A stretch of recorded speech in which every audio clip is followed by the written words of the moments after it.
Good evening, everyone, and welcome to the August 24th, 2020 planning meeting of the Pine-Richland School Board. Please join me for the Pledge of Allegiance. I pledge allegiance to the United States of America, and to the republic for which it stands, one nation, under God, indivisible, liberty and justice for all. Roll call, Ms. Williams. Mr. Lyons. Here. Mrs. Misbach. Here. Mr. Kashani. Here. Dr. Campbell. Here. Mr. DiTullio. Here. Dr. Mihalik. Here. Dr. Meyer. Here. Mr. Moy. Here. Mrs. Swope. Here. Thank you. Thank you, Ms. Williams. I would like to address the voluminous correspondence we've received, and if there is a letter writer or an email writer within the sound of my voice right now, please know that we do read your emails. I do try to acknowledge every single one, and I hope that I have, with the exception of those that arrived this afternoon. Some have detailed questions, and much like our return to school plan, those may be best answered by an administrator. In other cases, for our viewpoint, we do that collectively here, and we will deliberate, discuss, and share our opinions freely in this meeting, and you being online is the best way to see and hear those opinions. So thank you for your interest. We're going to move to the Health and Safety Plan update, and then the Health and Safety Plan Athletics Model update before we do recognition of visitors. So first, the Educational Model update. Dr. Miller? Yep, thank you very much. And similar to our practice over the last few meetings, we will record this segment, and then we will post this information on the COVID-19 website for Pine-Richland. This provides sort of a 2-for-1. We have a narrated what is a podcast, and that way for those who want to stay informed of what is happening, they're able to view each of those and get accurate, clear information. So again, just like last week, I'll start by saying thank you to the board. This is 4 consecutive meetings, and those meetings allow us to grow, learn, understand differently, and then make recommendations for return to school. Without this kind of flexibility and commitment from the board, and the investment of time and energy in understanding the topics of discussion, we would not be able to lead and govern in the same manner. And so I do want to, on behalf of the district, all the district, those that know and don't know, say thank you to the board. My component tonight will be a little bit shorter, but there are some significant updates that I want to draw your attention to. So Sean, next slide. As people become engaged, and one of the things we know is that people engage at different times and for different reasons. So as the hybrid model was developed, we had some level of engagement. Tonight, we have athletics and activities. We see a different level of engagement in terms of understanding, what's in the presentation. And so sometimes when people engage later in the process, they may miss some of the story. And so on this slide, the very first bullet is beginning back to July 31st, we have a posted podcast from that hybrid model. Then almost 1 per week, if not more, of narrated podcasts exists. And so anyone watching or listening who wants to understand where have we been, where are we now, and how is our thinking and planning evolving, I would recommend they go back to July 31st. It would be a wonderful afternoon invested in listening and thinking because, frankly, it takes humility to be a part of an iterative process. It takes humility to understand that new guidance, new learning, new understandings occur. And as we understand that, it shifts our thinking as we move forward. So the other items were the same from last week. Next, Sean. Okay, same concept. But at this point, I want to talk about patience and flexibility. So when we mention patience and flexibility, every head begins nodding. Living patience is a totally different story. And so before we finish this, I'm going to have Dr. Justice just mention a little bit about the K-6 virtual only component of our model. just because it's one element of a pretty complex model, and we need patience as we continue to work through some of those details. So again, these three things are really important. Change is constant, patience and flexibility are critical, and stay apprised of details and information. Next slide, Sean. Again, key point here is we cannot be surprised by shifts between hybrid and virtual for all if needed. In a little bit, Dr. Pasquinelli and Mr. Simmons will talk about the athletics and activity plan. And the same thing is important. It isn't just how something starts. It's understanding that at this time, in 2020, there may be starts and stops and pauses and other things happening all over the educational programming. So that's important to understand. Next slide, Sean. Okay, again, the hybrid model is the current plan. And as you will see in the next slide when we look at the measures update, you know, as we are now 1 week basically till the first student day, we see conditions, which is one part of our measures and metrics, support hybrid learning model. So that's where we are, and that's where we'll be starting the year based upon those lagging measures that reflect conditions. Next slide, Sean. All right, so again, this is some of the key concepts of what we're monitoring. So if you look at the date or the title, you see 8/21/20. Every Friday, the state updates this COVID-19 early warning monitoring dashboard. So if we start on the left side, those measures are used to determine, those thresholds, what level of community transmission exists. And we can see that when it comes to positivity, we're below 5 right now. But when it comes to incident rate per 100,000, we're between 10 and less than 100. And so based on the language of this framework, moderate is either or. And so since we're between 10 and less than 100, we are in a moderate transmission area. So when we look on the right, we see, as we talked about, a 2-week look back. The most recent week for incident rates is 38.0 for Allegheny County, and for positivity, 3.9. So as we have followed these measures over the last few meetings, we've seen them slightly declining, but in a favorable way for the hybrid model for learning. So that's good news. We want to continue to see that. The experts at Allegheny County Health Department do say that as the city and as the region opens up, so we have tons of students returning to colleges and universities and schools and all sorts of things happening, they would not be surprised to see that flatten or maybe even increase a little bit just based on the degree of socialization happening in different ways. So again, we haven't seen that yet, but remember that incidence rates are a lagging indicator. So it takes some time in order to see what's happening there. But right now, good news relative to those two measures, strong support for the hybrid approach to learning, and that's what we are planning to do beginning next Tuesday. Next slide, Sean.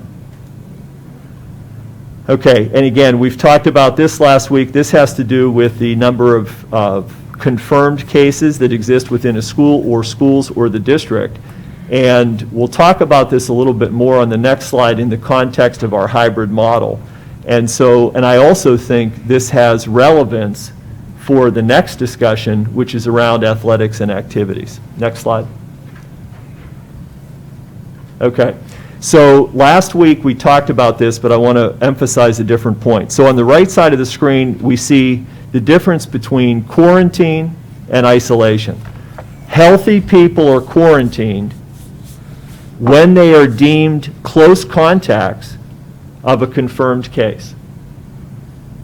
Healthy people are quarantined when they're deemed close contacts of someone who is a confirmed case. And the purpose of quarantine, and quarantine is directed by the health department.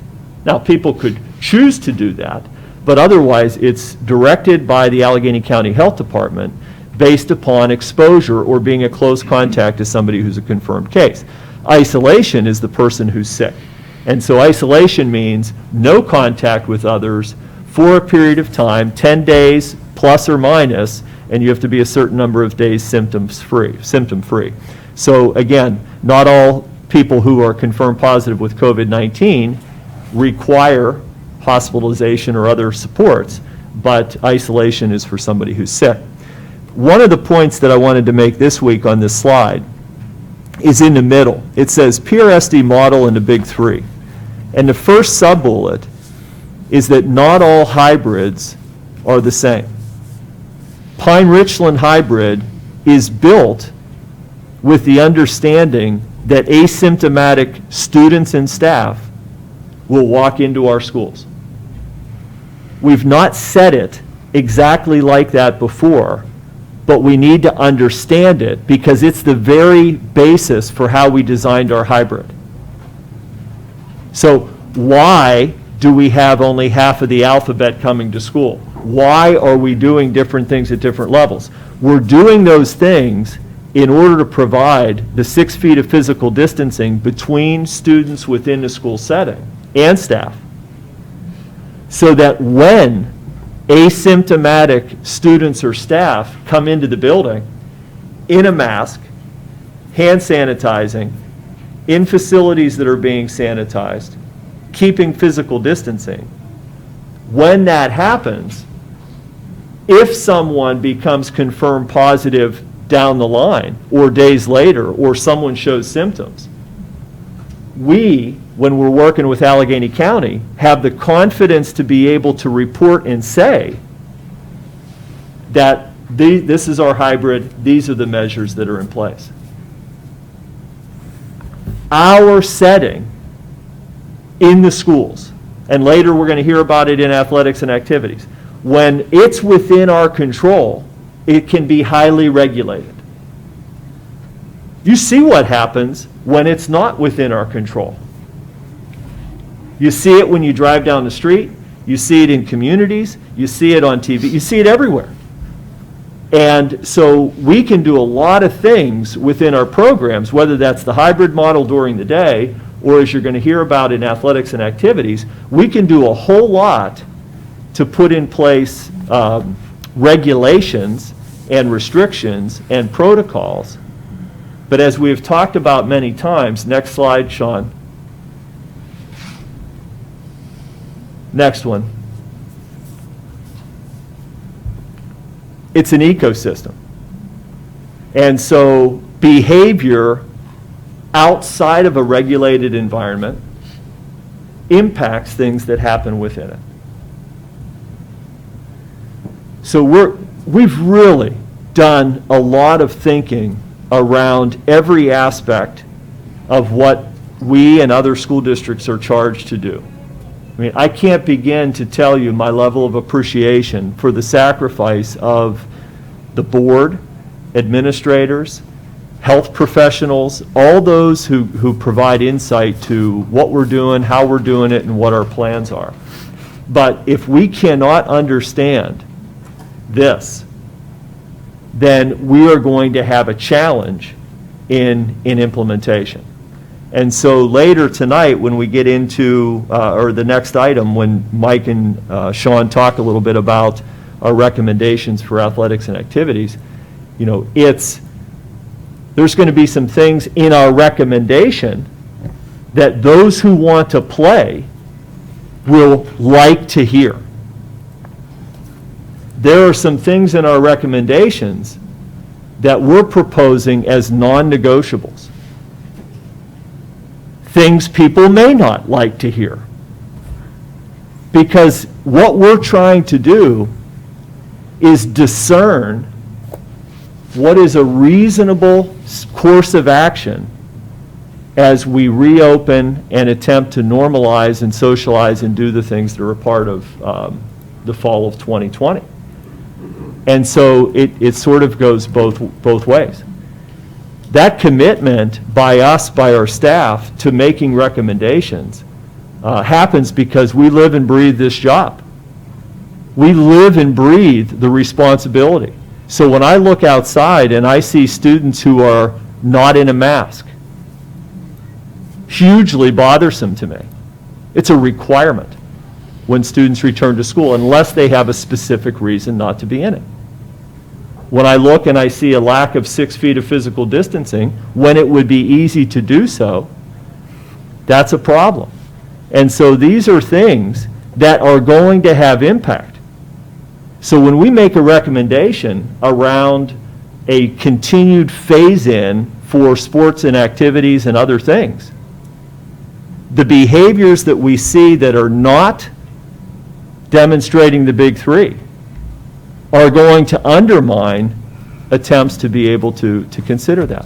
And so there are consequences. This is life. Life, there are decisions and consequences. And so how those work together, my hope, our hope, is that when considered together, there will be incentive for students to not only do the right thing when it's required, but to be able to demonstrate that discipline when no one's watching in order to increase the likelihood of success. But again, these are learning opportunities for everybody.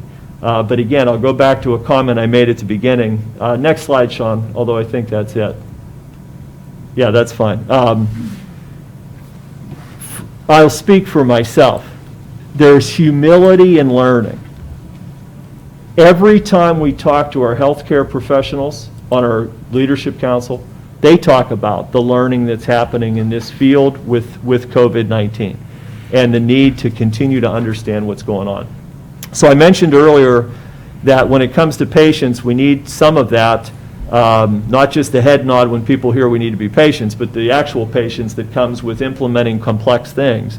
And Kristen's going to mention just a little bit about the K-6 virtual-only model with the dedicated teacher.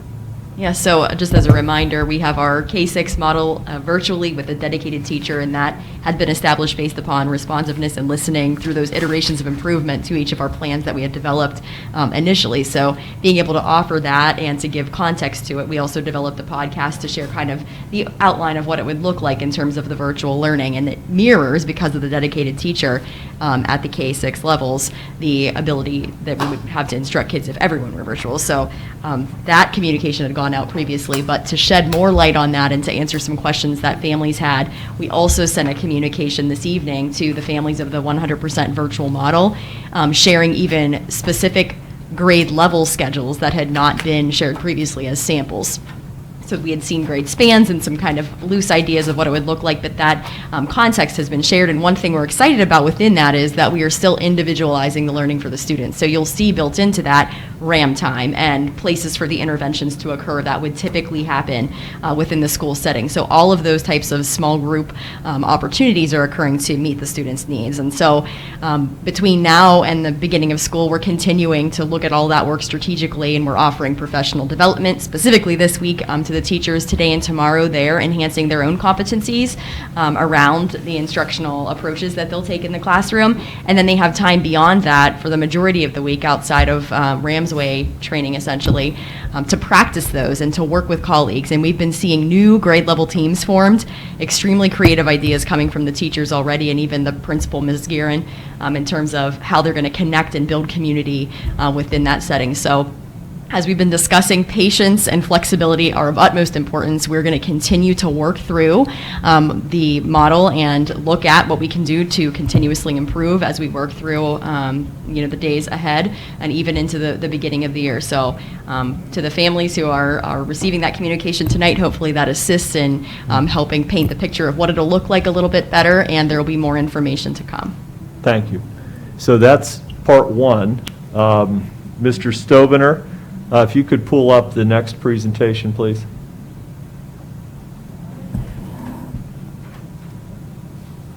Okay. Dr. P. Okay, thank you all very much. I'm excited that the community came out to hear myself and Mr. Simmons speak, so we do appreciate that. I've been doing this for 7 years. Mr. Simmons, first time he's presenting, and everybody's here to hear him. So we're excited to share this with you. Sean, you can go ahead to the first slide. This is the appropriate slide, we believe, to start with this presentation, because it is really our core values. It is what we believe in this organization. Everyone has seen our vision multiple times, And when we look at our vision, we lift out the opportunities and engagement of students both inside and outside the classroom, and the value that we place on those opportunities. I can say with 100% confidence that every person in this room supports learning inside and outside of the classroom. With that being said, you know, we talk to students first day of school every year. Get involved. Get involved in some way with your school. That gets you connected to your classmates, that gets you connected to adults in different ways, and we will continue to encourage students to get involved and stay involved in some way. Thinking about that, though, we have to think about safety and security. So nothing else matters if kids aren't safe and secure. So we've shown our Pine-Richland Health and Safety Plan.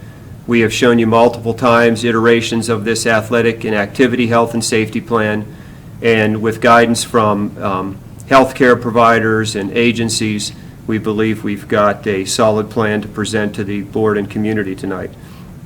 There's tough to read if depending on where you're looking, but we pulled an excerpt from CDC, and again, the reality is guidance changes daily. This came out late last week.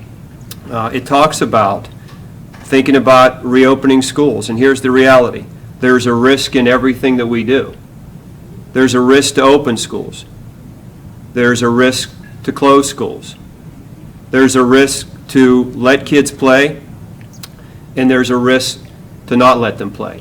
I mean, that is the reality of the conditions that we're living right now. So we've got to weigh those risks and look at those mitigation efforts that are going to provide our students and staff the safest environment possible. It would be ideal if everybody was pointing us in the same direction. The reality is we get guidance from PA Department of Health that says wait until January of 2021. We get the governor's office that supports that, but they also say let that be a local decision. And we get guidance from Allegheny County Health Department, PIAA, WIPIAL, that says here's some measures and mitigation efforts that can allow students to move forward. So our job is to look at all that information and then make a determination of what's in the best interest, what we believe, of our kids in our community. As Brian, Dr. Miller just mentioned, the reality of these plans, they're in the confines of our schools. So we can manage them, we can regulate them, we can mandate the expectations, and we can oversee to make sure that occurs. You saw a little bit of that whenever Phase 1 was rolled out. Okay, Sean, next slide, please. Another key visual for us is the owner-renter mentality. We talk about this with our building administrators, with our teachers, and obviously we're going to talk about this over and over again with our coaches, our players, and our parents, and our community. Moving forward with the recommendation for fall sports takes ownership from everybody. Every single person that wants to participate has to commit to the level of ownership that we expect. Our number one goal is 4,600 kids learning. That is and always will be our number one goal.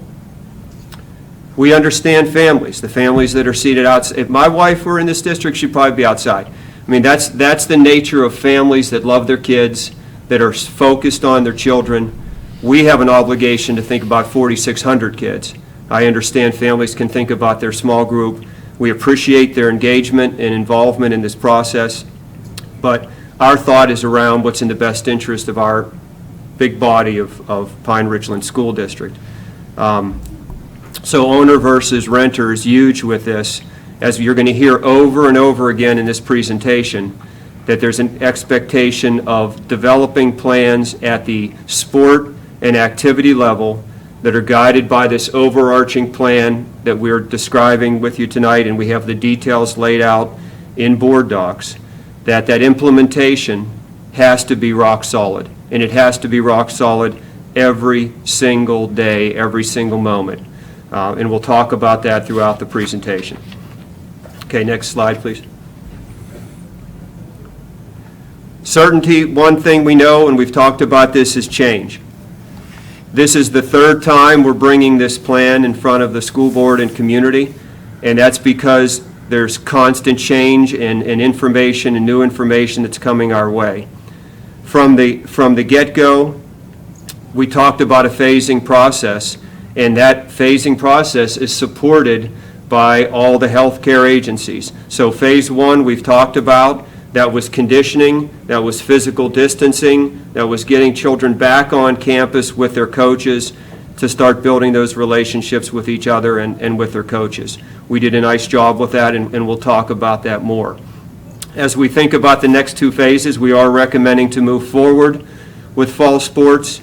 Phase two is tryouts and practice.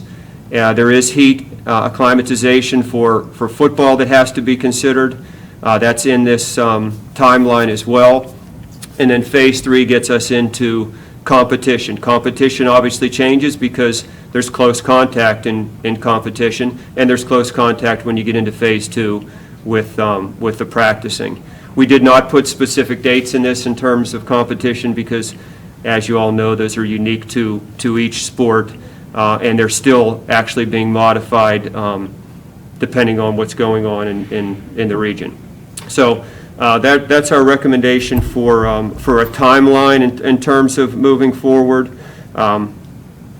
Band is something that we continue to think about as well in all our other activities. So this isn't just about athletics, it's about athletics and activities. We talked about this in phase one. Our band is, it's just been really cool that they have been able to do some virtual work with their students, and they've been doing some pod work. So literally what's happening is pods of 25 are coming out based upon where they are within the presentation when you get the full 250 together. And if and when we're ever to bring the full 250 plus together, they will insert themselves with these pods that they've been working on, which is really innovative and cool to do. So we're thinking about not just athletics, we're thinking about activities. We want kids to engage after school. If they're not into athletics, we want them doing something after school. We've made the recommendation that that is virtual to start, but you can engage in many of our after-school clubs and activities in a fully virtual environment that gets you connected to your classmates and gets you connected to your sponsors and teachers. So a lot of good things, possibilities around this. The after-school activities are around, in these events we're talking about, there is that big part of that social, emotional, physical opportunities that we know that are vital and important for our kids. Before you move on, just to clarify a couple things. So this is specifically high school. And so you see that in the title. This is specifically high school age. The other thing to mention is the dates that are there that represent a phased-in approach. Remember, that is a delay. That's a delay from what the original schedule was. So there has been a delay to the start of fall sports across the board. But just to be clear, this is high school because Dr. P is going to talk about middle school next. Yeah, go ahead and change slides. And then coming off of high school, yeah, like as Dr. Miller said, so focusing then on middle school. Middle school did not have and traditionally does not have a phase one approach. But in phase two, we are recommending to move forward with middle school athletics as well, but pushing them back even further. So you can see the date recommendations here of not starting middle school sports until September 8th. Justification for that, number of them, first of all, of course, back to school for our students is September 1st. It gives us an opportunity to engage our hybrid model for a period of time. It also gives us an opportunity to implement phase two for our high school athletics and monitor that closely. That success rate then will obviously drive into the opportunities for middle school. And again, the flexibility exists. So if we have to make some modifications to dates and push things back based upon conditions and things that are happening, we believe and we know that we have the flexibility to do so. Okay, Sean, next slide, please. So we've talked about this, summer conditioning. We're coming to the close. Actually, today was the last scheduled day for summer conditioning. And we were able to get kids back, and we were able to keep them back. And the reason that happened is because we had a plan, district-wide, and then we asked every individual coach and sponsor to develop a specific plan that aligned to their sport or activity. We use the phrase car to car. So from the time a child steps out of their car and all the stuff that's going to happen in between to the time they get back into their car, you've got to think about that with the design of your plan. And then the oversight from Mr. Simmons and Mrs. Bowman or any other building principal is to, number one, approve those individualized plans, and then to ensure that they are being implemented with fidelity. We found in cases we were not doing things great over the summer. We learned from them, we made some modifications, we adjusted, and then on a weekly basis, Mr. Simmons or Mrs. Bowman sent out an update to say, hey, here's how we need to modify and change, and we've got to be consistent for every minute, for every activity, for every day. We had confirmed cases over the summer. The summer design was around physical distancing and conditioning, so with those cases, the mitigation efforts obviously were different than it will be in Phase 2 and Phase 3, where there is close contact happening. But we were proud of the efforts of Phase 1, and we intend to continue that model design into Phase 2 and Phase 3 with overall sport activity specific, approved, and then monitored extremely closely. Okay, next one. This is one, again, Dr. Miller talked about this a bit already, but the reality is COVID's in the community, and that's where we are. Every activity we choose to do comes with risk. I use an example. Yesterday, my wife and I walked around the park with the dog. There's risk to doing that. As we walked around the park, we saw some people physical distancing with masks. We saw can jam happening with groups of people unmasked and people tackling each other. We saw an 8-on-8 football game with a bunch of kids, nobody had a mask on. So everything and every choice that people make every single day comes with risk. The reality of what we're recommending is we can regulate and monitor that some level of risk with this because of the structure of our plan and the oversight opportunities. The other thing that we talked about, and we'll talk about more, is design of our hybrid model and how that supports physical distancing in the schools. Allegheny Health is a partner with us. They have been, they will continue to be. Again, it's not an if, but when there's a confirmed case of COVID, they are partners to contact and discuss what are the right mitigation efforts to take immediately. I spoke to a representative just this past Friday to talk about some scenarios, and speaking of an athletic team that's in Phase 2 or Phase 3 where there is close contact, if there's a confirmed case, quarantine for 14 days for that team. And that will be the guidelines for those moderate and high-risk sports. That is where it's going to be. A sport like golf, a sport like tennis, we'll look at that on a case-by-case basis and make a determination of what we need to do. So, again, we've said it a couple times, it's just so important, I think, for everyone to hear and understand. The model that we've designed for our kids coming back to school is built around the knowledge that there's going to be some cases, asymptomatic cases, in the school. If we follow the design of the hybrid model and we keep the physical distancing, that'll allow us to minimize the amount of quarantine that's necessary to keep our kids as safe as possible. The other positive to the design of our academic models, if you remember the green in-house, the blue for the transition in and out, that if and when quarantine happens, a student transitioning from the hybrid in-person to the at-home for that period of time, it's not going to be seamless, but it's going to be pretty close to it because of the nature of the design of our model. So we feel really good about that as well. Next one, Sean. So we're driven by data. It's the right thing to do. We have a lot of data resources. Dr. Miller shared this one with you, but the two key ones that we look at are the incident rate per 100,000 and the positivity rate. Those are the two key measures. For Allegheny County, they are moving in the right direction. This was last updated on Friday, 8/21. Our community, Allegheny County, is in the moderate level In the moderate level, we can do hybrid learning. That is confirmed through that design, and we feel strongly with the hybrid level, we can continue to offer fall sports as well. If at some point, for any reason, we would need to move into that 100% virtual model, we would be pausing all athletics and activities at the same time. Okay, last one for me, Sean, and I'm going to turn it over to Mr. Simmons. This guidance document was released again this past Friday. So this is one of the things we had talked about last Monday at our board meeting about a question related to how do you conduct some of these activities with a standing order from Allegheny County that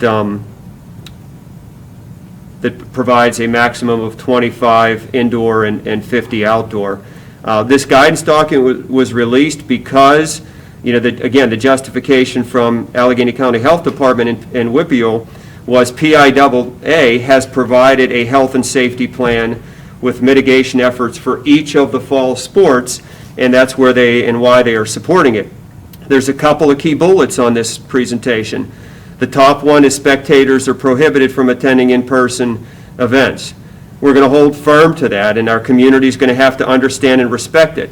We want to get the kids out to play. We want to keep them out to play. We are going to do everything we have to do to ensure that happens in a safe way, and we are going to follow all the guidelines that we have set forth.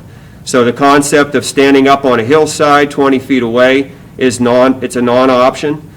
Sitting in a parked car near the tennis courts is not an option if we move forward with this plan.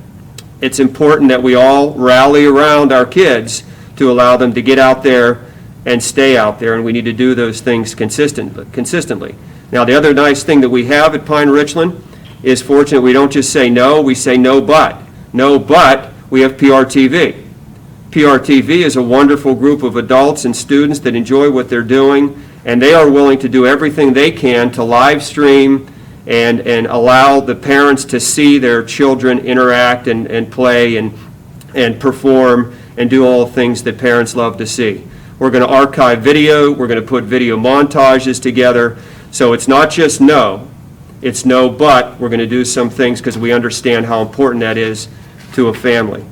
The question about the 50 outdoor activity, we have a diagram here if you want to look at that diagram. To give you a scenario, let's use Pine-Richland in yellow. We can have up to 50 in our pod.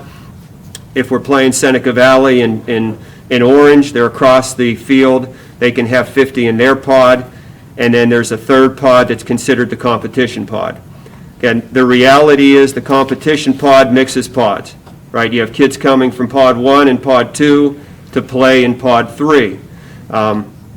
That's a reality of what it is. But then that takes me back to our hybrid learning model that allows for that spacing that we have described. So we believe with our model, hybrid learning, the way it's been designed with spacing for kids, and all the mitigation efforts that Mr. Simmons is about to describe for you, that we can move forward with fall sports. So I'm going to turn it over to Mr. Simmons, and then later in the presentation, or later in the agenda, we'll have an opportunity for the board to ask questions and make comments. Thanks, Dr. Pasquinelli.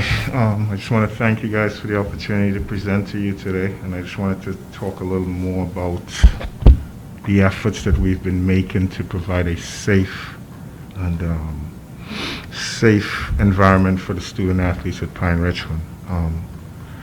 Prior to the activity start date for Phase 2, all coaches and sponsors will be required to submit a return-to-play plan. Sean, you can change the slide. All right. Go ahead, Sean, go ahead. Yep. Will be required to submit a return-to-play plan that outlines specific details that pertain to their specific sports. These plans have been submitted, they have been reviewed, and they've been approved by myself, and they'll be approved by the building principal as well. With this process, I'd like to stress that I will use the analogy of game planning. Our coaches, I believe, are the best in the WPIAL. They dedicate a lot of time to their craft. They invest a lot of time developing game plans and executing these game plans and practice plans as well. That same level of detail, that same level of effort was required by our group when we were putting these plans together. Countless hours went into it.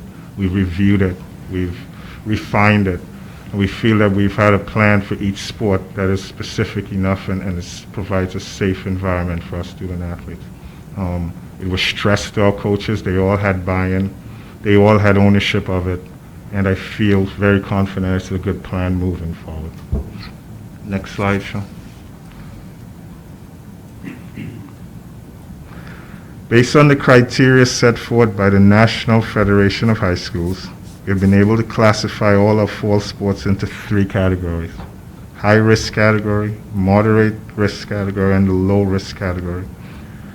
Of all our fall sports, football is the only sport that falls into that high-risk category. We are aware of the high-risk classification of the sport of football. And as a result of that classification, we have recommended some extra conditions that our football program must be adhered to. These will be discussed later on in our recommendation. We will continue to proceed in a cautious manner regarding all of our fall sports offerings. However, we feel it's necessary to implement a higher level of safety guidelines and recommendations when pertaining to our high-risk sport activities. So the coaching staff at football is well aware of the high risk that comes with that sport. But we feel like we have put in some good guidelines here to make sure we at least lower the risk of anything happening. And I will be happy to let you know these guidelines later on. Next slide, Sean.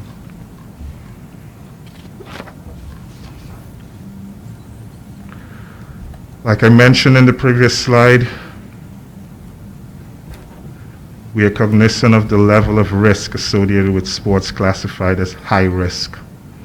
With that in mind, we have taken a more heightened awareness and a more focused approach with regards to the transition into phase 2 for the high-risk sports. The slide that you see lists some of the guidelines and measures that we've recommended for our football program. Again, that's the only high-risk sport that we offer during the fall season. It'll take some time to go through that slide. We're going to continue with the temperature screening. We just do it now before each practice and before each game. So we're going to increase our efforts with regards to temperature screening. The system screening questions, we're going to continue with that and emphasize that even more. Our staff member, we have assigned new staff members, so bullet number 2, the staff members assigned to monitor implementation of high-risk sporting plans. So let me just jump in real quickly back to that first bullet. So that we've been doing, just to be crystal clear, the symptom check and the temperature checks happened all summer long as a part of phase 1. The difference here is that that will be conducted for the high-risk sport by the athletic trainers. The athletic trainers will be the one, practice and game, which exceeds the requirements, but they'll do it for all players, including temperature screening. So again, that just to make clear who's doing the screening. Yeah, and one more note there, just to make sure everybody sees it, you know, even for moderate and low risk, that would be Pine-Richland or any of their competitors, the expectations are, and this came through with that Allegheny County Health and WPIAL guidelines, that that level of screening on site should happen before any competition. So football, it would be before practice and competition. For all others that are moderate or low, before competition. Good. Like read bullet point number 2, staff members assigned to monitor implementation of high-risk sport plans. This is another level of the commitment where we're going above the recommendations. We will have somebody in the stands at all our practices monitoring. I'd use the analogy of a health inspector who would be there to watch all our football practice, and that person reports directly back to me. We will make the adjustments and we'll move on. So we are taking this very seriously, and this is just a commitment that we wanted to show. We've purchased football splash shields for all our student athletes on the football team. The splash shield covers both the eye and the mouth area, and we feel that that is also a measure that would put us in a good position to move forward. We have always, since phase 1, used a systematic approach, and we'll continue to use that. We're not going to rush into anything. And I believe extending phase 2 by canceling September 4th scrimmage versus Seneca Valley proves our commitment to that. We will take it slowly. We will move systematically and make sure we are keeping our kids safe. Let me just jump in real quick. I mean, that so tightly aligns with CDC guidelines to start Phase 1, which again, conditioning, physical distancing for a period of time. We did that. And then enter into a Phase 2, which gets students closer together, more contact, gets a little bit tighter when you get into practice because now there's more contact.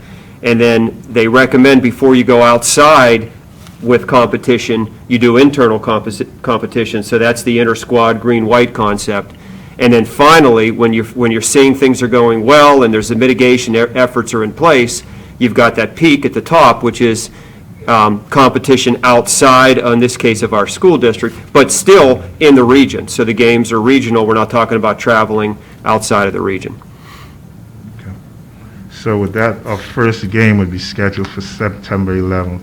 That would give us more time to develop the plan, make any adjustments necessary, and keep moving forward, which is our goal, to keep moving forward during this phase, similar to Phase 1. Next slide, Sean.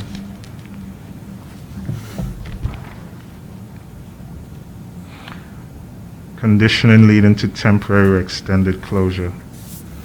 Based on the circumstances, if there's a requirement to move from the Pine-Richland School District's hybrid model to a 100% virtual model, our recommendation is that all fall sports will be delayed. During this delay period, all sports would be encouraged to develop a virtual conditioning program. As an illustration to the level of commitment to the success of this plan, it is also recommended, I draw your attention to bullet point number 2, that under the supervision of the Director of Athletics, that's me, and Mrs. Bowman, the principal, if a sport or activity plan is not being fully implemented, all activities for that program may be suspended. I have this circled here as a point of emphasis in my plan. I'll read it again. Under the supervision of the Director of Athletics or building principal, if the sport or activity specific plan is not being fully implemented, all activities for that program may be suspended. Again, that shows our commitment to it. We will hold each other accountable. We all take, in my meeting with our coaches yesterday, we all committed to taking ownership of this plan. And I expressed this point of emphasis on them. If they are not doing what they're supposed to do, we will shut it down. That would be my recommendation. Sean, next slide, please. Let's Just- get the last bullet. Yep. That last bullet there, Sean. Sure. Confirmed case. Confirmed cases of COVID-19. High and moderate risk sports will likely lead to a quarantine period of 14 days, given the degree of physical contact associated with those sports. Again, with the physical sport of a physical lineman. Wanted to put that down.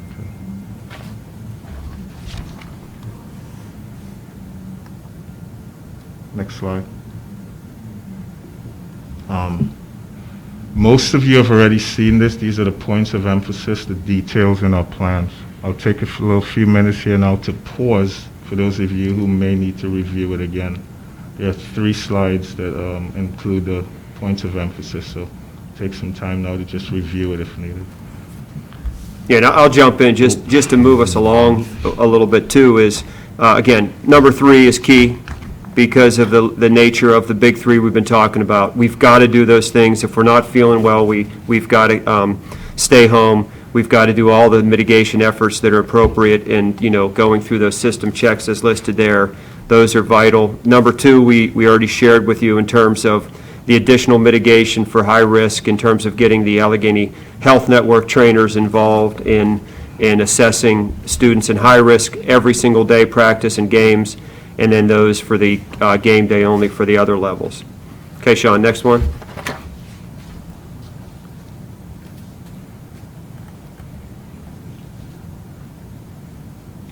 Same thing here. Again, points of emphasis. We're just, we lift out the impact and the importance of masks. So we talk about the need for students and coaches to be consistent with that.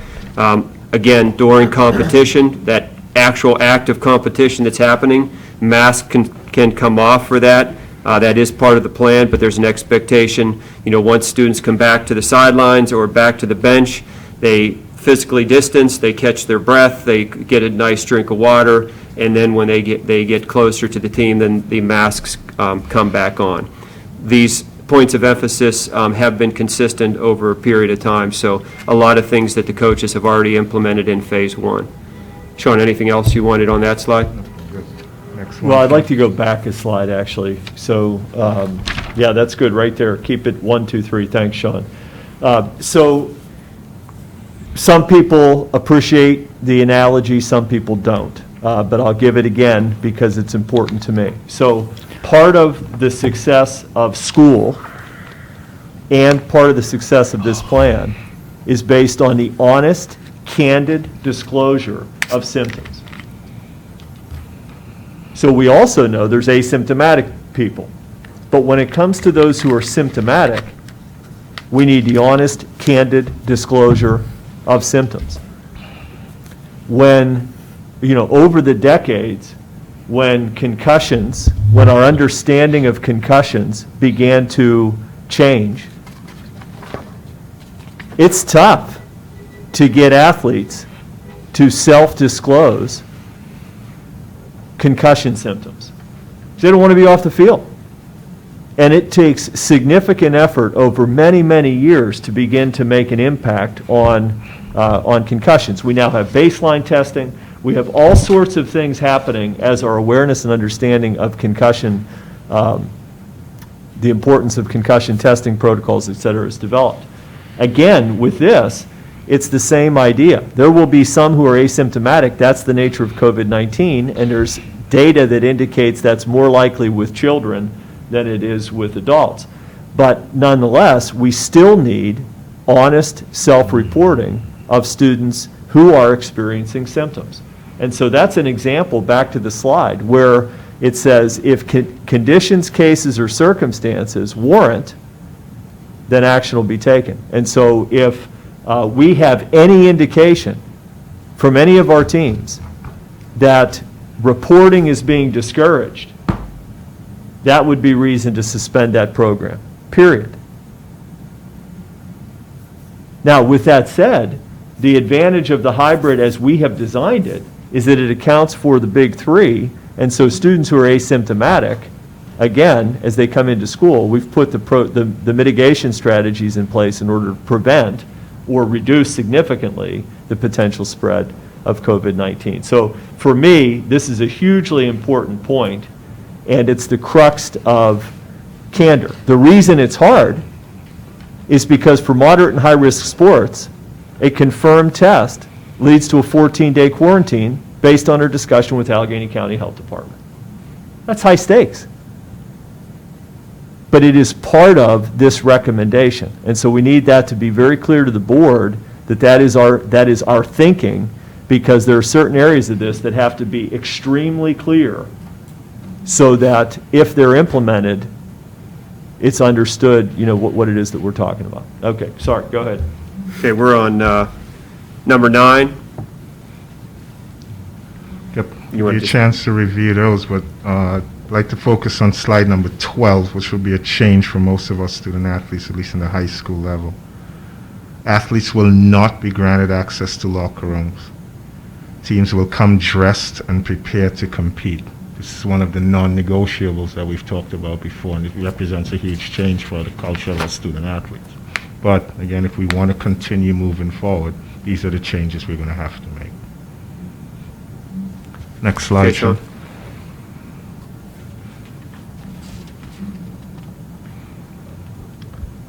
I'd like to draw your attention to point number 15. As outlined in the Allegheny County Health Department and Whipville jointly released document, spectators are prohibited from all events. Competitions will not begin if spectators are present. Dr. P. alluded to this earlier. We are working towards providing a live streaming option for our parents. This, again, is another non-negotiable. We will have no spectators at our events, and we have a unique challenge at Pine-Richland with the hill, which my guess is a lot of people would like to congregate and watch a game. That is non-negotiable. Nobody's allowed up there. Myself as the athletic director, I have the authority to shut that game down. If we don't comply by these standards, we don't play the game. If we all take ownership of this plan, if we want to see our student athletes continue to participate, some of us as adults have to do what we need to do to keep that moving. And that's, again, it's another non-negotiable option. So I wanted to point that out as a point of emphasis. Slide show. Physical distancing. As we mentioned on numerous occasions during phase 1, our goal is not just to get started. We would like to move forward with the activity. That goal will not change during phases 2 and 3. An integral part of our efforts toward accomplishing this goal is maintaining and following proper social distancing guidelines. In this slide, we've shared with you the social distancing guidelines for pre-practice, practice, and post-practice sessions. Again, it is imperative that we, the whole entire group that is invested in this, follow all these guidelines in an attempt to maintain participation in the extracurricular activities that we plan on engaging in. And Sean, go ahead and change slides, but Sean, the next 4 slides, I think you can just Just let 'em- hit on them briefly. They are repeats from phase 1 and 2 around pods in the weight room, and then the guidelines will follow if there's concerns of cases, if someone becomes sick at practice, and if we have an individual student that has an individual health concern, and how we'll work with that student and their family. So you can just kind of click and pause for a second. I think we can move through those rather quickly. Sure.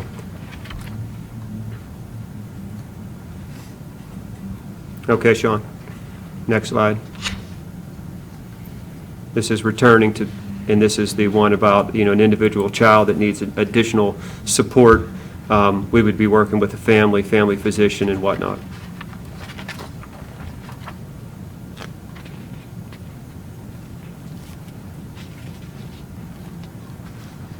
Okay, Sean Simmons, go ahead. Next slide.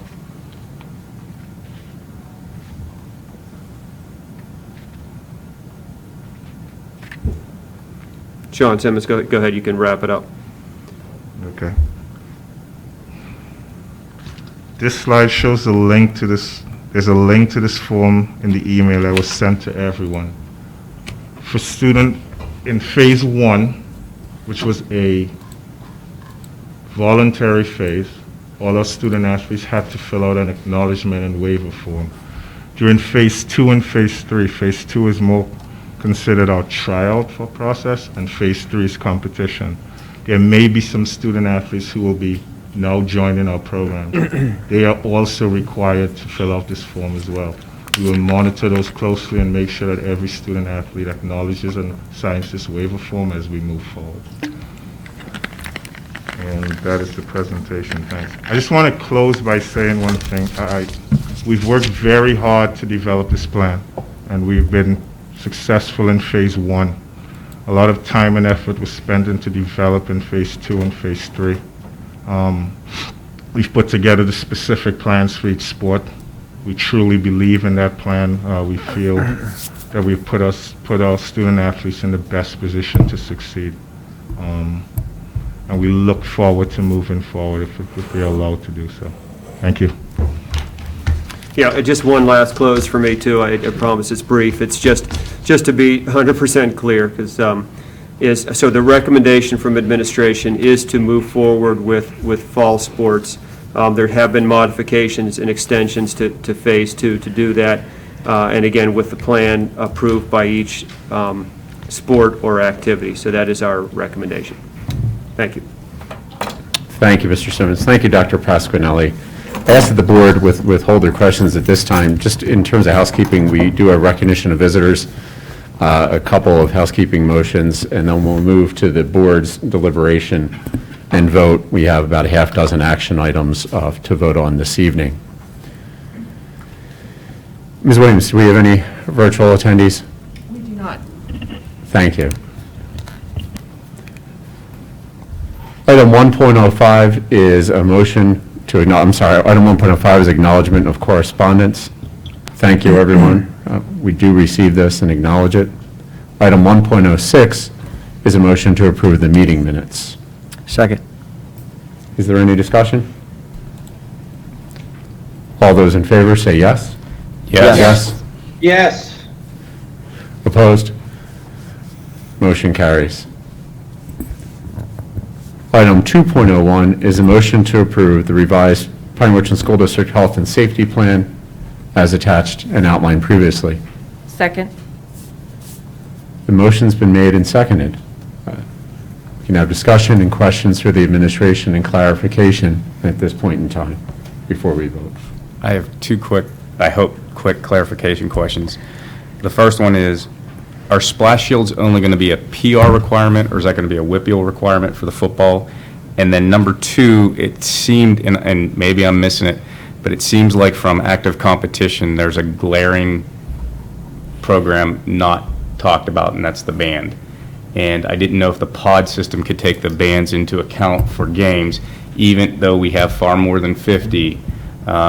Whether I'm watching it on TV or whether it's live, I can't imagine a Pine-Richland football team game without that band in some shape, way, or form trying to get them onto the field, because it's some of those kids last years with the band as well. So I would love to see that incorporated, if we could do it in the pod system within the context of it, but it seems like that one, when I look across everything that we do in the fall, that one was glaring, that was missing for me. Yeah, so a couple things. The splash guards are a local decision, not a WPIAL decision or state decision. And without getting into the details, innovation, as you know, is one of our pride values. There is no way to physically have the band together with some of the other sports on the field at the same time.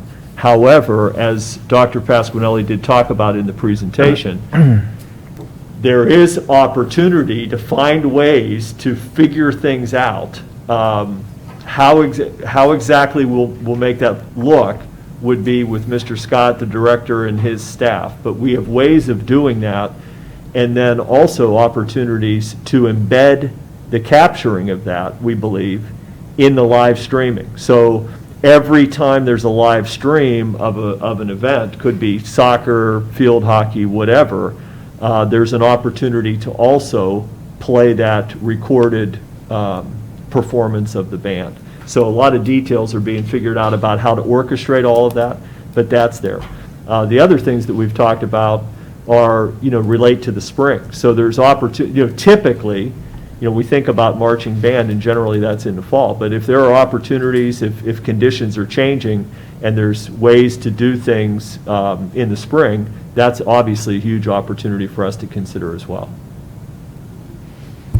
But again, I'll reiterate, for those who want student athletes to play, there's some positive in this recommendation around high school first and continuing a phase-in.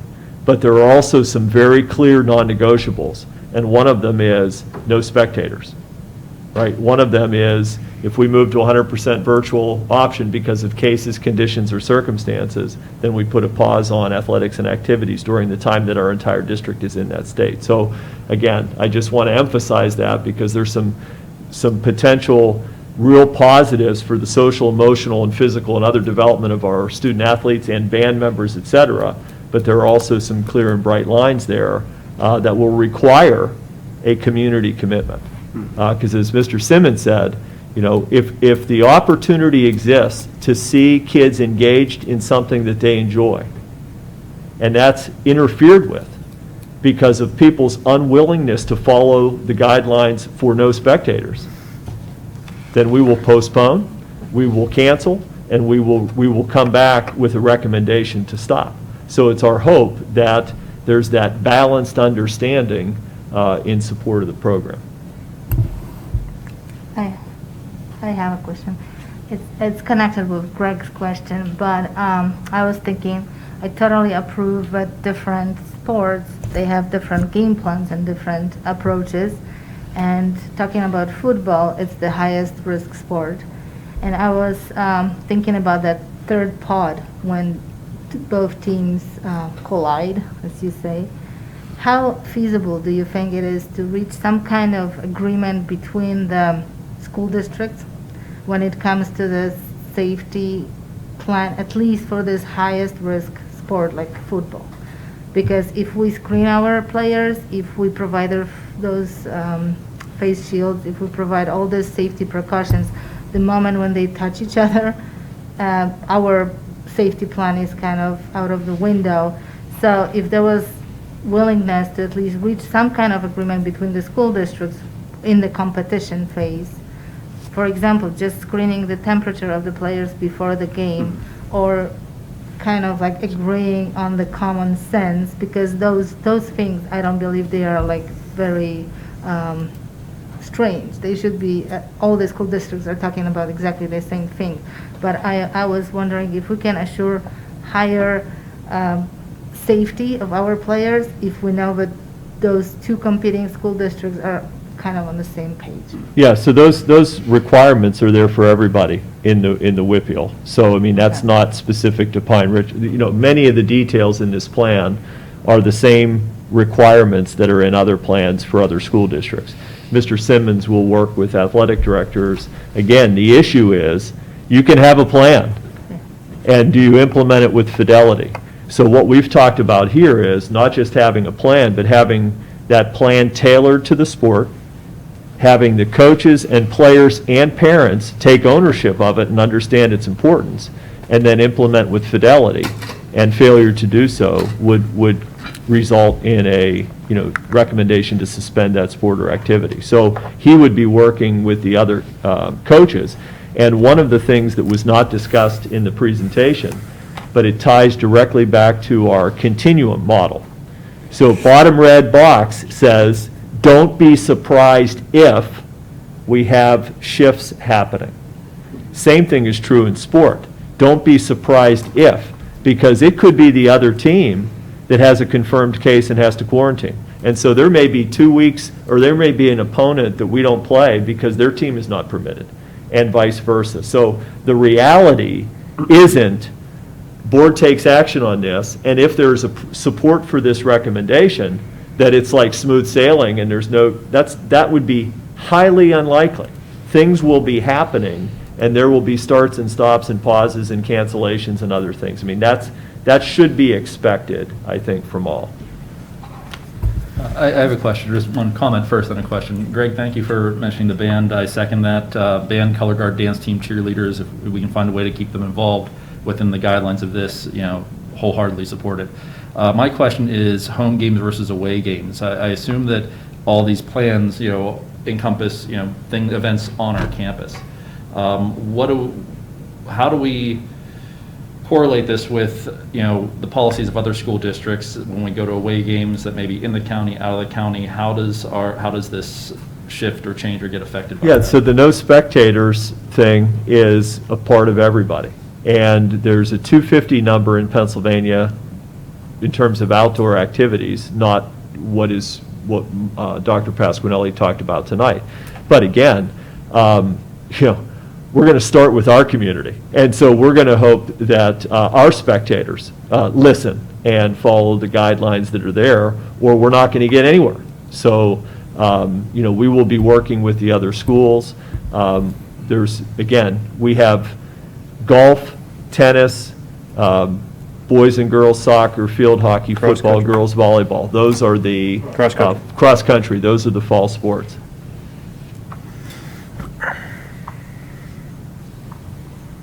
So I have a question as far as what is our region? I'm just not as up on that. When you talk about that we're playing games in our region, is that within our county, so that we are looking at, because outside of our county, it can be a whole, different as far as, it's not like within your, I wouldn't say your pod, but. Mm-hmm. The WPIAL, the WIPIAL, is our league. Mm-hmm. It encompasses, I think, 7 counties, Allegheny County being one of them. Okay. That's right. And then I had asked Dr. Pasquinelli about if a school was in a hotspot, even not just the school itself, but in their county. Right. If the numbers are going up there, are we monitoring that, and would we cancel a game because of that? Yeah, I think that's what Dr. Miller was alluding to, that we're going to have to monitor on a daily basis to see where schools are and who cannot participate, and with trends and things like that I wouldn't speak to right now, but those are all things we'll definitely continue to monitor for sure. So the fluid nature of the schedule is going to be the case. In years past, when none of this is going on, if there's a cancellation because of weather, we do everything we can to make it up. We don't foresee that happening. This is going to be the case where, every game that we can get in, we'll be fortunate to be able to do that. That's how we're kind of looking at it. And with practices, conditioning has gone from 6-foot distancing. Athletes are not touching each other. They're not even, even in some of the sports, they're not touching each other, but they may be closer when they're practicing. I know that you don't need to go through every single plan, but are those plans that are being developed for each individual sport, are they phasing in practice, or as far as the distance that they're coming into each other? Is there some way that instead of just going from 6 foot to nothing at all and we're full on, even in just the practice situation, are there modifications that are being made to gradually introduce? Yeah, again, I would say that that's not really practical. I mean, the reality is, it varies by sport. So soccer, for example, if you talk to a soccer person, they're going to say spacing is critical to effective play in soccer. So they, by design, are attempting to space the field in the way that they teach and perform. There are moments when athletes are going to come close together and then spread apart, but that's so dynamic in the nature of the way the sport is played that it can't, again, it's not so abrupt, I think, as you're suggesting. It is a more natural part of the way the game is played. So they would be moving into that. But that's different than, close sustained contact. It's just part of what the game looks like. Yeah. But then when we go into football, then they're going into tackling and. Yeah. Right, sure. But what I'd add there is, so heat acclimatization is that gradual. So they go from helmet to shoulder pads to full gear to contact. That will happen over the course of the 5 days once that begins. Football has changed over the years, though, in terms of practice. There's contact, but not as much because of the nature of, just the sport, where they're doing things a little bit different, where years ago, I think there was contact. So schools, and this goes pros on down, have shied away a little bit more from that. So yes, there will absolutely be contact as they move from phase into phase 2, for sure. And then, again, obviously in a competition, there's contact. That's the game. Yeah.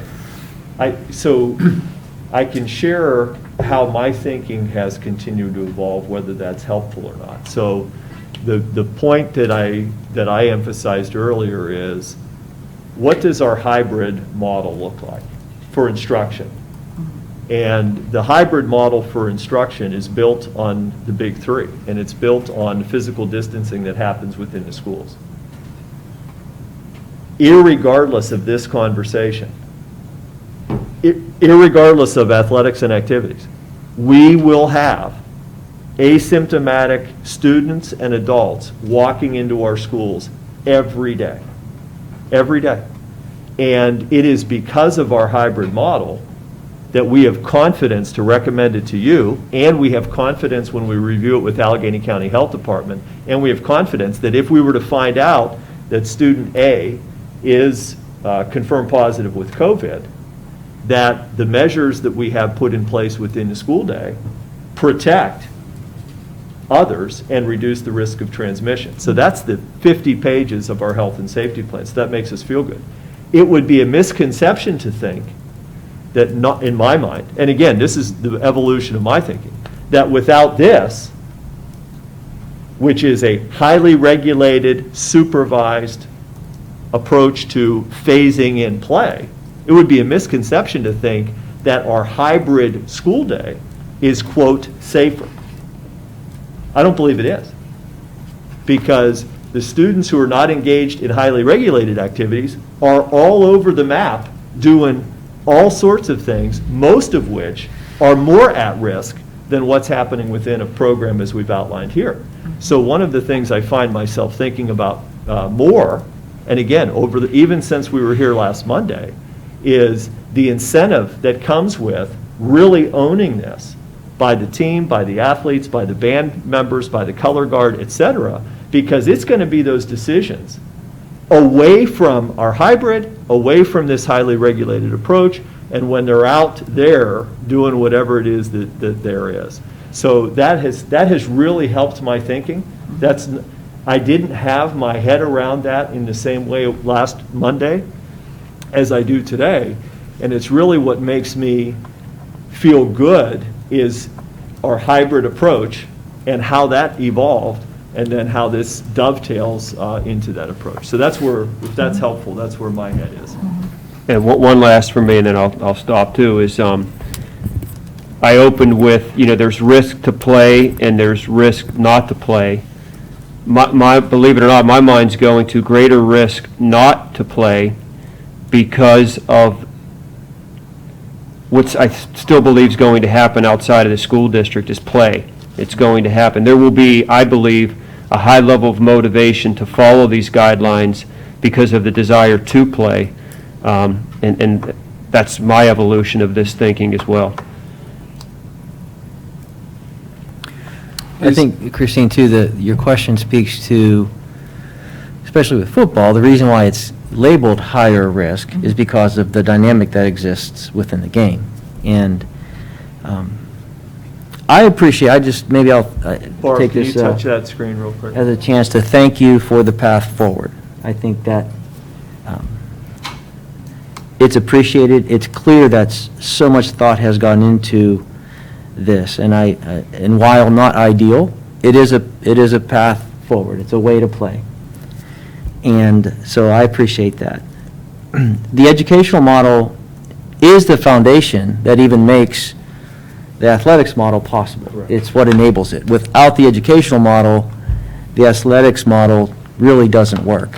And again, I can see how they each were, the athletics model was designed with the educational model in mind.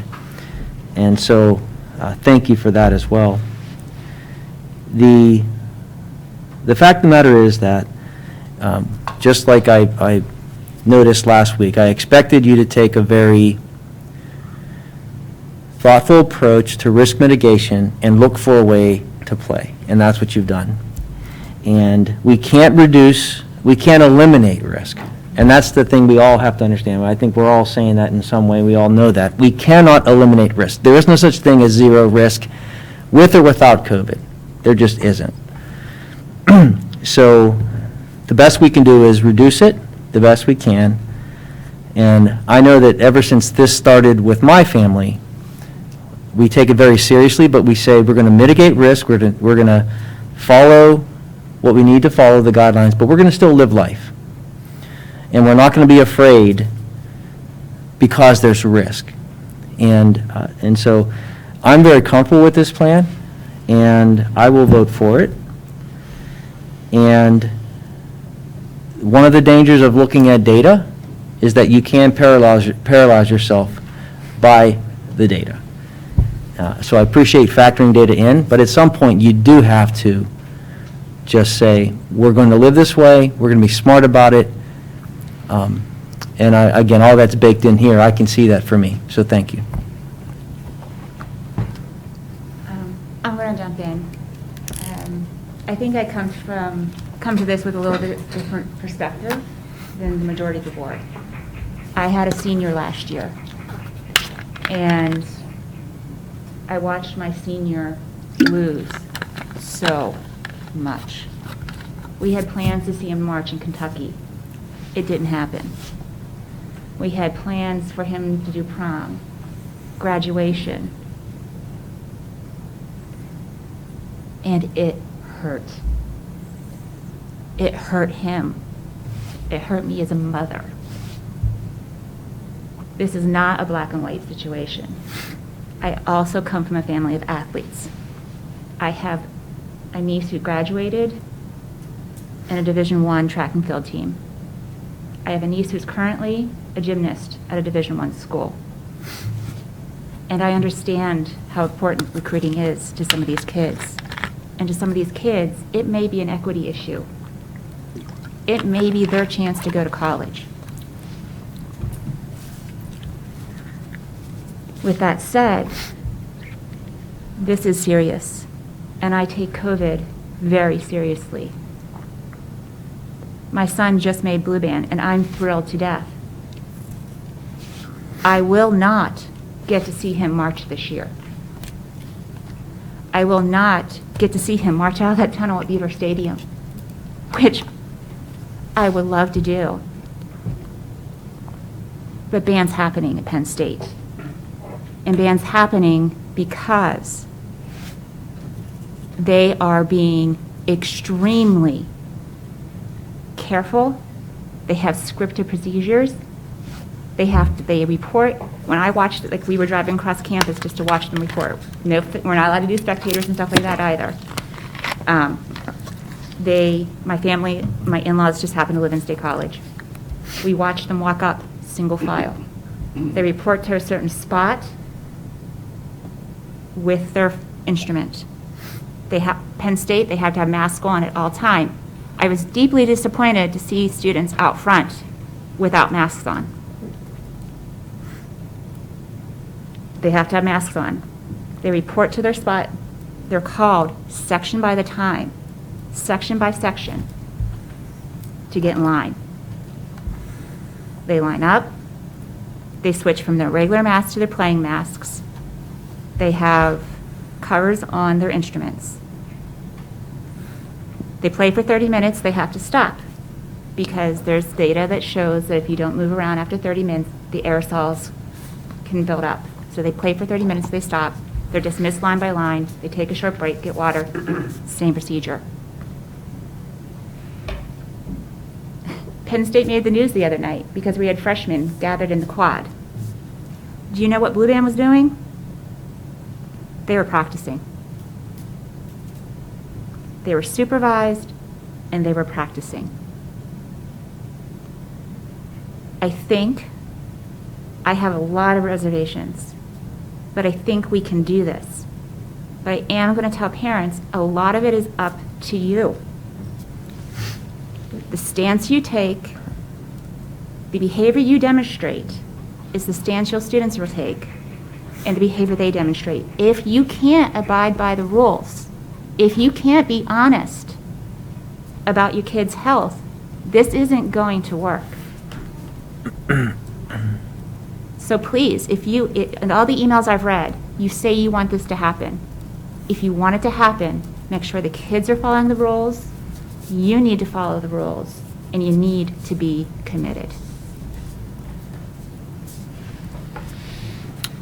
One of the things that we've talked a lot about is the dashboard.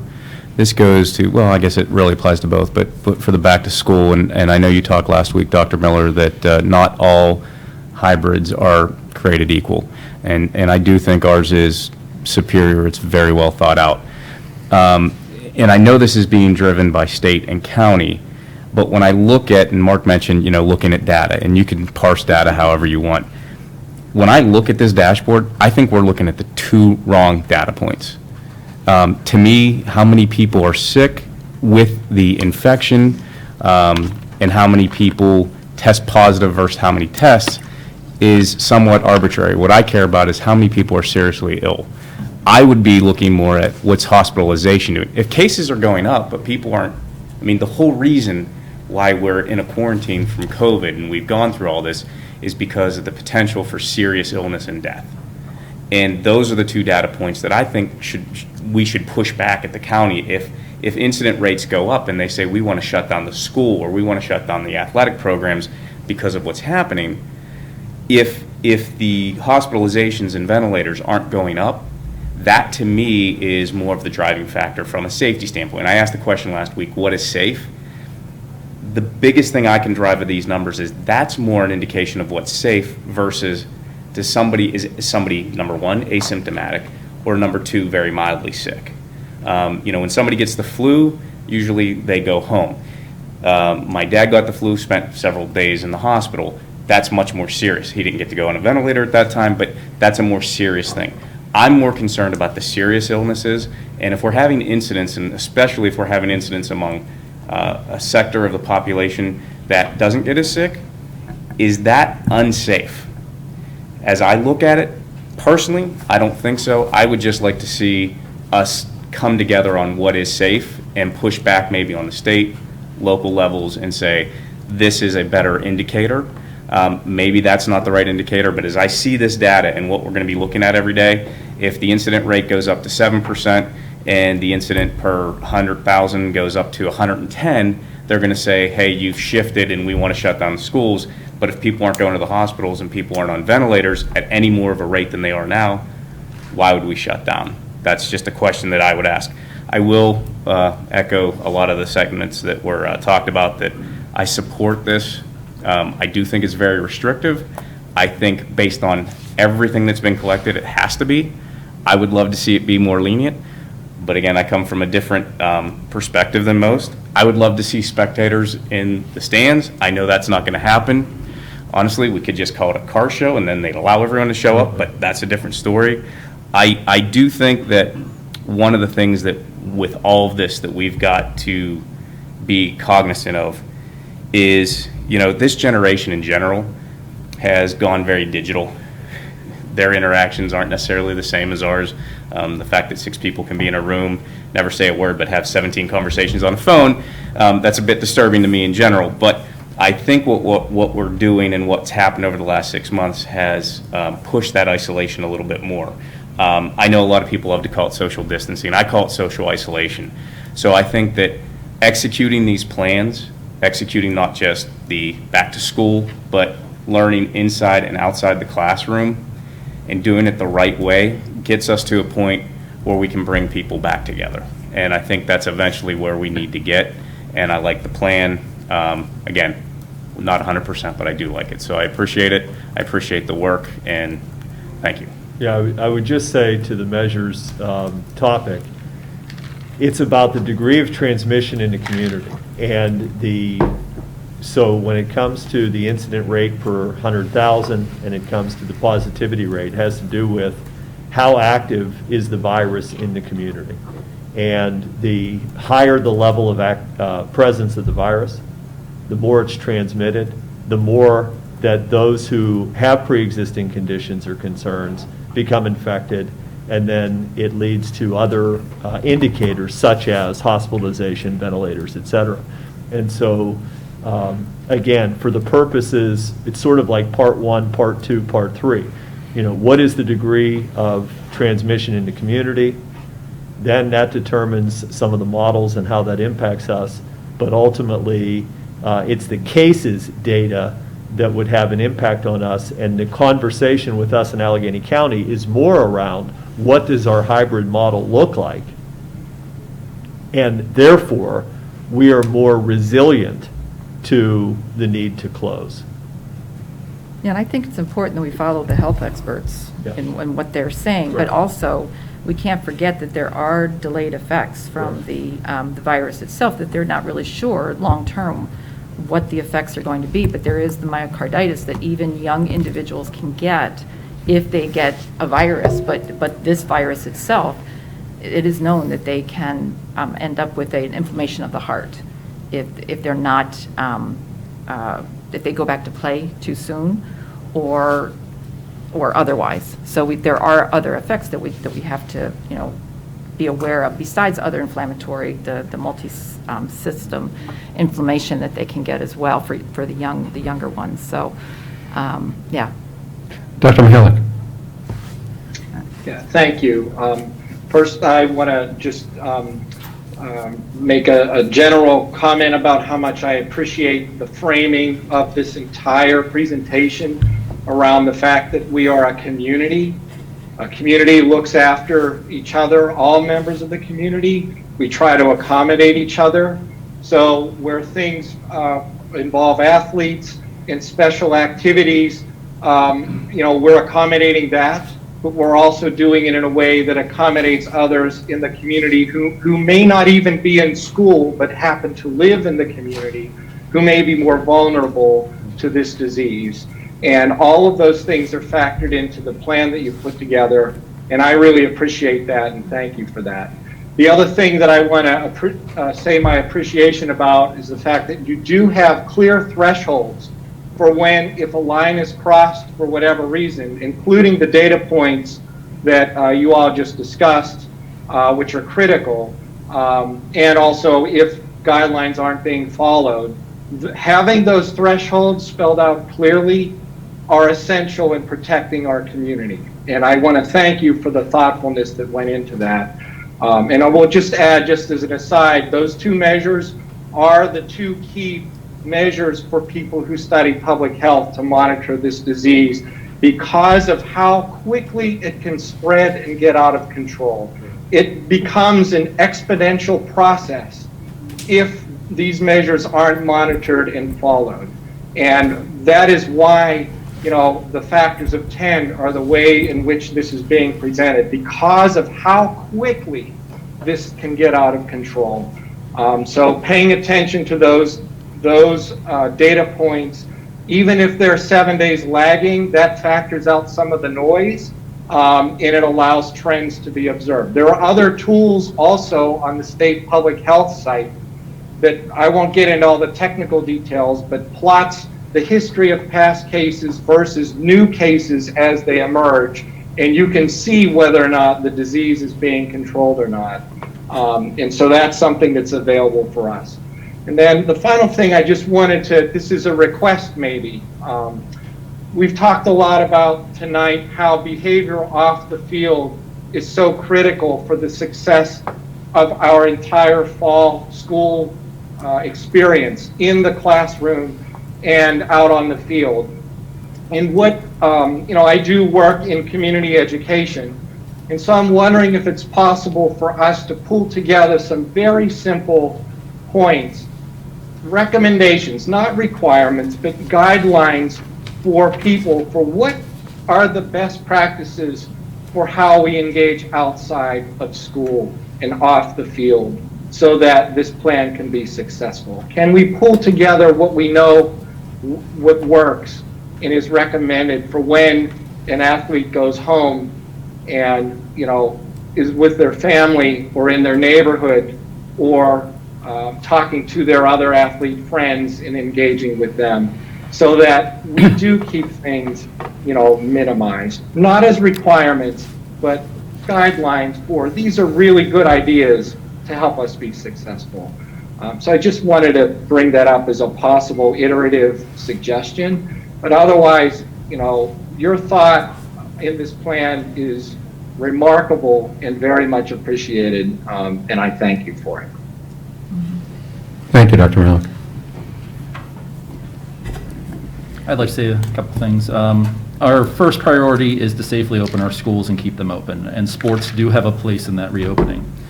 We know, you know, children have a low risk from COVID-19, but they can spread the virus without showing symptoms. You know, we have a legal and moral obligation to provide a safe working environment for our teachers and coaches, and our decisions impact parents, grandparents, and the entire community. So that responsibility drives many of our decisions we're making here. Many of the emails we've received many emails, and a lot of them have acknowledged the difficult decisions faced by the board. But I really think the most difficult decisions are going to lie with our students. Every single day coming into the schools, go into their practices, you know, to adhere to these guidelines, it really puts the onus on them to help us keep our schools safe and open. And so I think they have the toughest decision here. It's not going to be easy for them. It's not going to be normal. But it's what we need to do to keep our staff healthy, our students healthy, our schools running, and our students engaged in sports. This summer, the maturity of our students has given me confidence that we can, you know, ease sports back in, you know, once we get schools and students back open again next week. So the enthusiasm they've shown here tonight with their emails, their messages, gives me confidence that they will do their best to adhere to these guidelines, and I hope that they will take ownership of that responsibility and take pride in that responsibility and realize they are a big part of the community. This is probably the biggest thing we've ever asked from our students because of the consequences for not following the safety guidelines. So I will support this plan and trust our students and parents to do their part to keep our schools safe and open. I put the ball in their court now to follow through and do what they can to help this district stay healthy and stay safe. Thanks, man. So one of the things that I wanted to say, and I may have sounded very negative as I was asking or questions because I wanted to understand more about the plan. I did a lot of research over the weekend, reading guidelines that have been set forth from other institutions, Massachusetts medical expert institutions, Massachusetts General, who actually gave references to UPMC and Children's Hospital of Philadelphia, and as far as guidance for return to play. And in reading those, and I did send it out to all the board just as far as just those references with no opinion at all. But my opinion as I was reading those was that our plan that the administration has put into place follows, I won't say to a T, if anything, it is even better, more stringent. And it's a compilation of a lot of those, the guidance from those, as well as from the CDC, the Allegheny County Health Department, and even from the NFHS and PIA, and you can go on and on. But as again, that I really hold closely to the medical experts. I'm a physical therapist by career, and I do believe strongly in exercise and the physical and mental health and wellness that goes along with it for our students as well as for adults, for all of us. I know that for myself, that's what I go and ride my horse in the afternoon so that I can just focus just on that to get away. It's a very isolating experience, or it's very solitary experience, I should say, and therefore I can do it. But I do wear a mask when I'm at the barn. We all do. When I'm on my horse, I can take it off because I'm away from everybody. I'm in an big open space. So I think, again, reiterating what everyone else is saying here, that it is important that our students follow the use of masks, and so that they can help to mitigate for others, thinking about others as well as for themselves, because the masks do protect other people, but that they do protect you as well. And it is important for us to, as far as the return to school, and then have that return to play as well. So I just wanted to, and I do trust, I have the greatest of confidence and trust in our administration, which includes the senior leadership team, and in our staff as well. And so if anyone can pull this off and monitor it and make sure it's being followed, it is our administration, it is our staff. So thank you. Yeah, I have a couple questions. Has our Healthcare Leadership Council reviewed this plan? No, we have a meeting coming up this week where we've spent all of our time is on the hybrid model plan. And so as we've talked through that with the Healthcare Leadership Council, that's to me, the fundamental, that is, as Mark said, that's the foundation for this plan. So we have a high-risk sport being approved tonight. Our Healthcare Leadership Council hasn't even seen it, and we've had that plan for 48 hours. We talked last week about a delay, and especially for a high-risk sport. Right now, we have the first game, full competition. We'll have had 4 full days of class for an AB student. What's the rush? That feels rushed. So we have about 7 games in the section at most, right? October, November, right there. There are no plans for playoffs.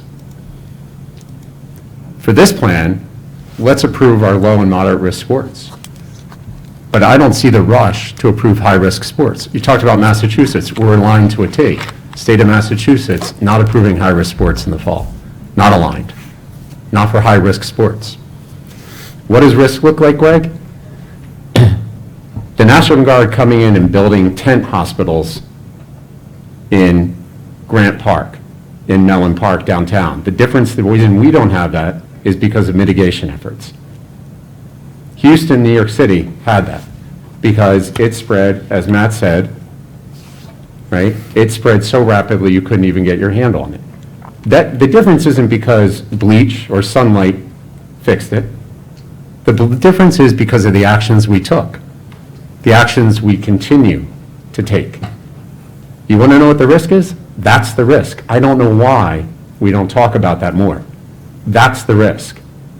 These efforts are the line between that reality and people being able to gather 100, 150 in our parking lot and feel they're safe. They're safe because of these efforts. We can't loosen them because people feel safe, and that's what I feel that we're doing here. People feel safer now, so we should loosen them.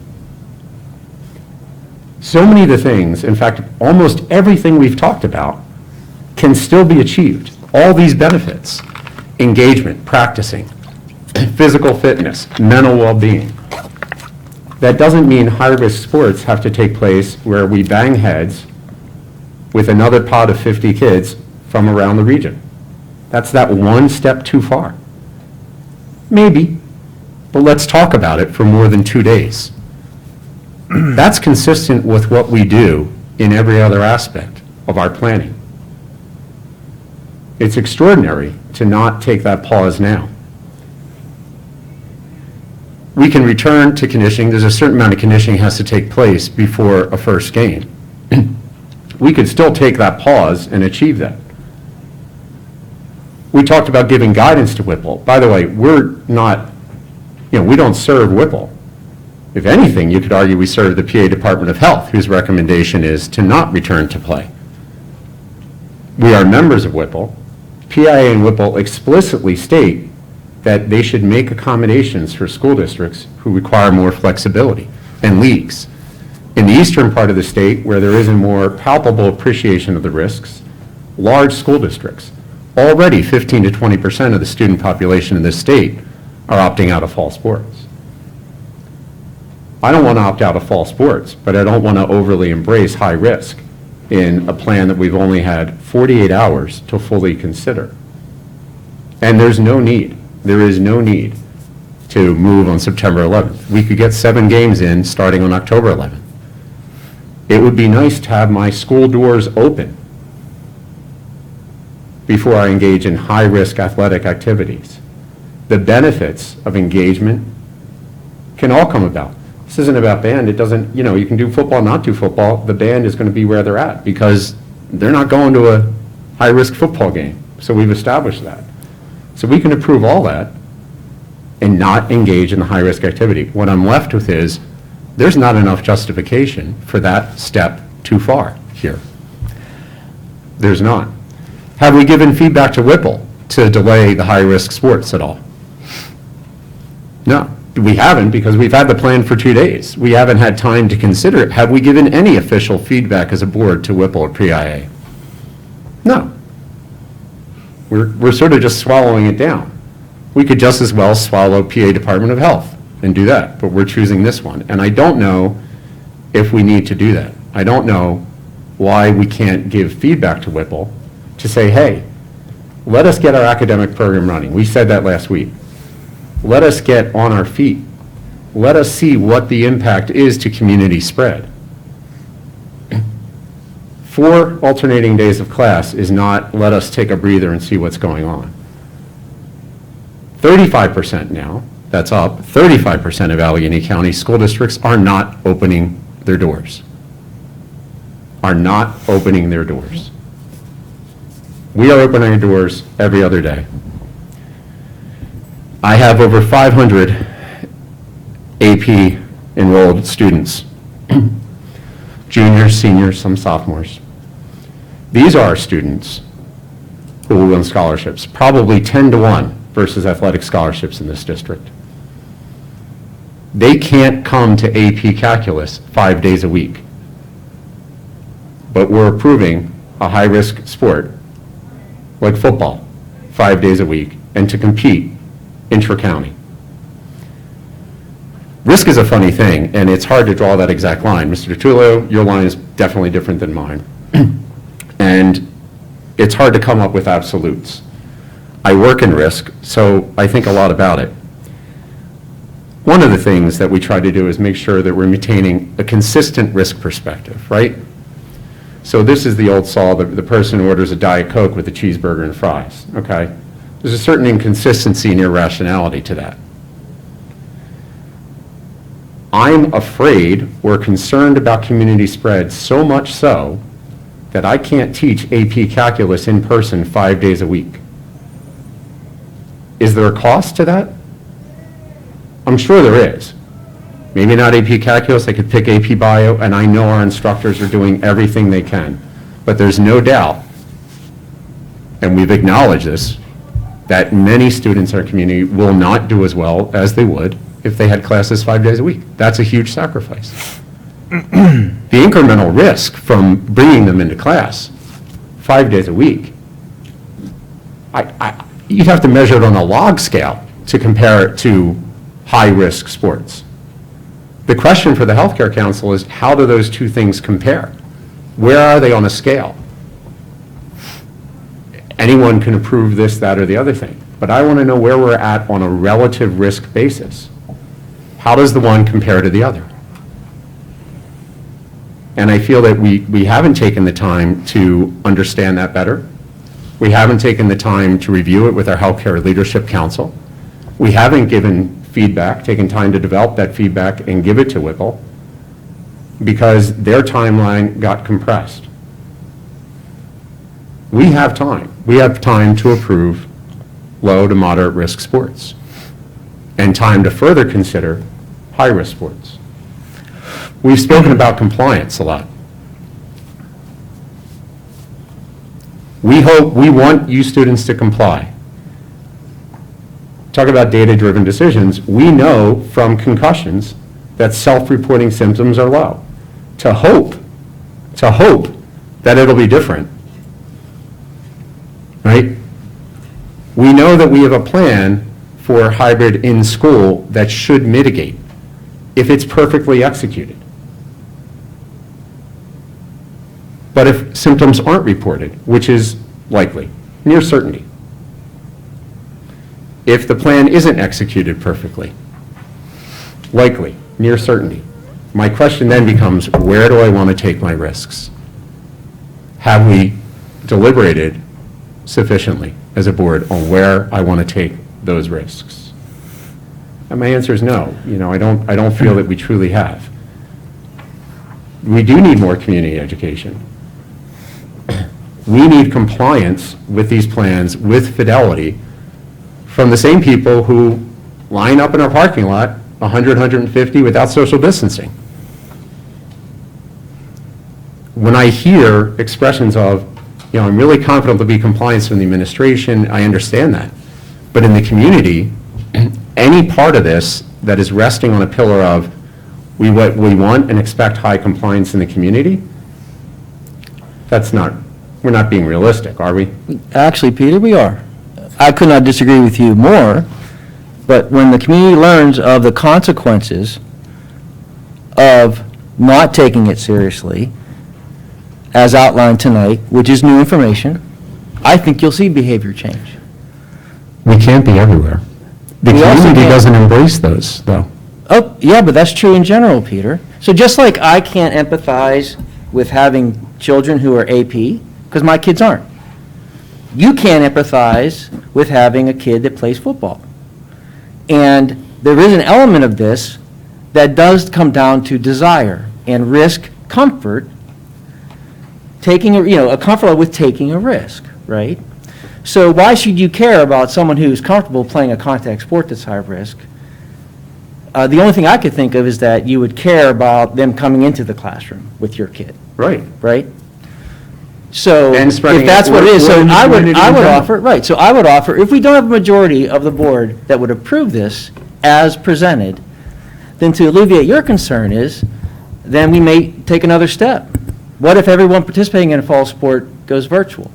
Eliminate the classroom component, right? That should alleviate your concern. Would you still be opposed to that? See, so a couple things. First of all, my son plays what is probably a high-risk sport. We haven't gotten there yet, and he's quite the athlete. And he darn well better be an AP student if he's listening when he gets there, too. So it's not a matter of sympathizing that way. But you just made a fundamental risk mistake in all of this. And Matt, I think you've hinted at it before. It's not just in the school, so we'll take them out of school. It's in the community in general. This isn't my decision. This is like driving a car. Your decision to drive 90 miles an hour down 79 impacts me, my family, and all of us. And your decision to drive 55 miles an hour on the red belt, by the way, doesn't make me suddenly say, I might as well make the speed limit 35 in the school district, because all these people are speeding anyway. Or it's your choice if you want to drive that fast. I'm confused with what part of the risk, what risk mistake did I make? Help me understand that. It's not the individual's risk alone. We all exist in the community. Exactly. Yeah. And that's why this entire athletic plan, along with the educational plan, works in harmony together. Why do we need to move now? Why can't we take more Why do we need to time? wait? I think enough thoughtfulness has been put into this plan. I'm comfortable with it.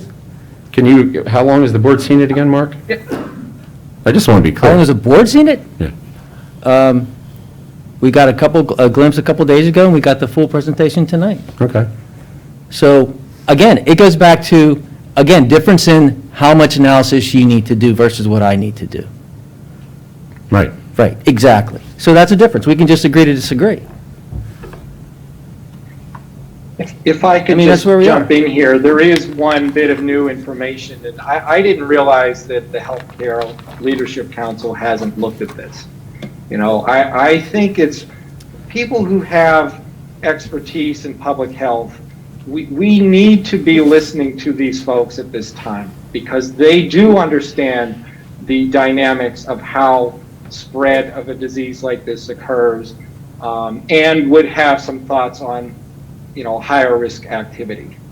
Whether or not they would recommend to go forward or not, whether or not that actually changes our calculus after they weigh in. But what Peter has raised is the issue of our moving forward without even hearing from them. And, that's a risk on top of a risk, really, is what we're deciding there. And the question is, what are the consequences of moving forward quickly versus the consequences of taking another week and have some review, and you can weigh the costs and benefits of that choice. So, I think there is something that's different here, and I think we can all empathize with each other here. I think we can empathize with athletes. We can empathize with band members. We can empathize with people who are elderly that live in the community as well, too, who may or may not have kids in school right now. So I think that's what as a board, I think that's our job to do exactly that and try to weigh it. So, I think, Peter, you've raised some very valid things. I'm glad that you spoke up about it. For the record, I do not need that to happen to be able to vote tonight for this plan. Would I like them to review it? Sure. But I don't need that to be able to vote for this plan tonight. So again, we appreciate the input from everybody. And, one of the first comments that I made tonight was around the iterative process and the humility that comes with learning, continuing to take in feedback and input. So the Healthcare Leadership Council's function does not end when the hybrid model was developed. It won't end when we have a meeting this week. It'll continue through the fall, and they've expressed a commitment to that. We feel comfortable with what was recommended tonight. We feel comfortable with it because we feel the most certainty that can be felt with the hybrid model for education that was developed. Believe me, as a 25-year educator and a 20-year administrator, I understand the challenge of execution within the walls of the school, knowing that you're trying to engage so many people in attention to detail. I live it every day. Mike Pasquinelli lives it every day. Sean Simmons has, this is what we live. So we will continue, and we will share and continue to share all aspects of things that we're doing with both plans. But what gives me the confidence in the foundation is our hybrid model for learning. So whether it's a student in AP, or a student in an honors class, or a student in an academic class, or a student in a support class, it doesn't matter what class, The hybrid model was designed in order to achieve the big three. That's, for me, the foundation. So I want the board to understand that's the foundation. I'm not trying to persuade, and I'm not trying to argue. I'm just trying to explain our thinking. So that is the foundation. And that's a significant investment.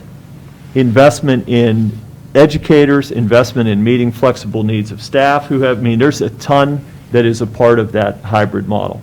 With that said, what we have been clear about is that that model is most important. If we move to 100% virtual environment because of conditions, cases, or then this pauses and we move into that approach. For me, the biggest learning, and learning happens every day. You know, how I feel, again, I don't know how else to describe it during COVID. 6 months of constant listening, reflecting, talking, asking, are we taking on greater risk with the plan that was proposed tonight for our schools and for our athletes? That's, I think, what you're asking. Are we taking on greater risk? Well, And I don't- we're calling the sport high risk. I mean, Yeah. right? So that's not really a question. The question is how much?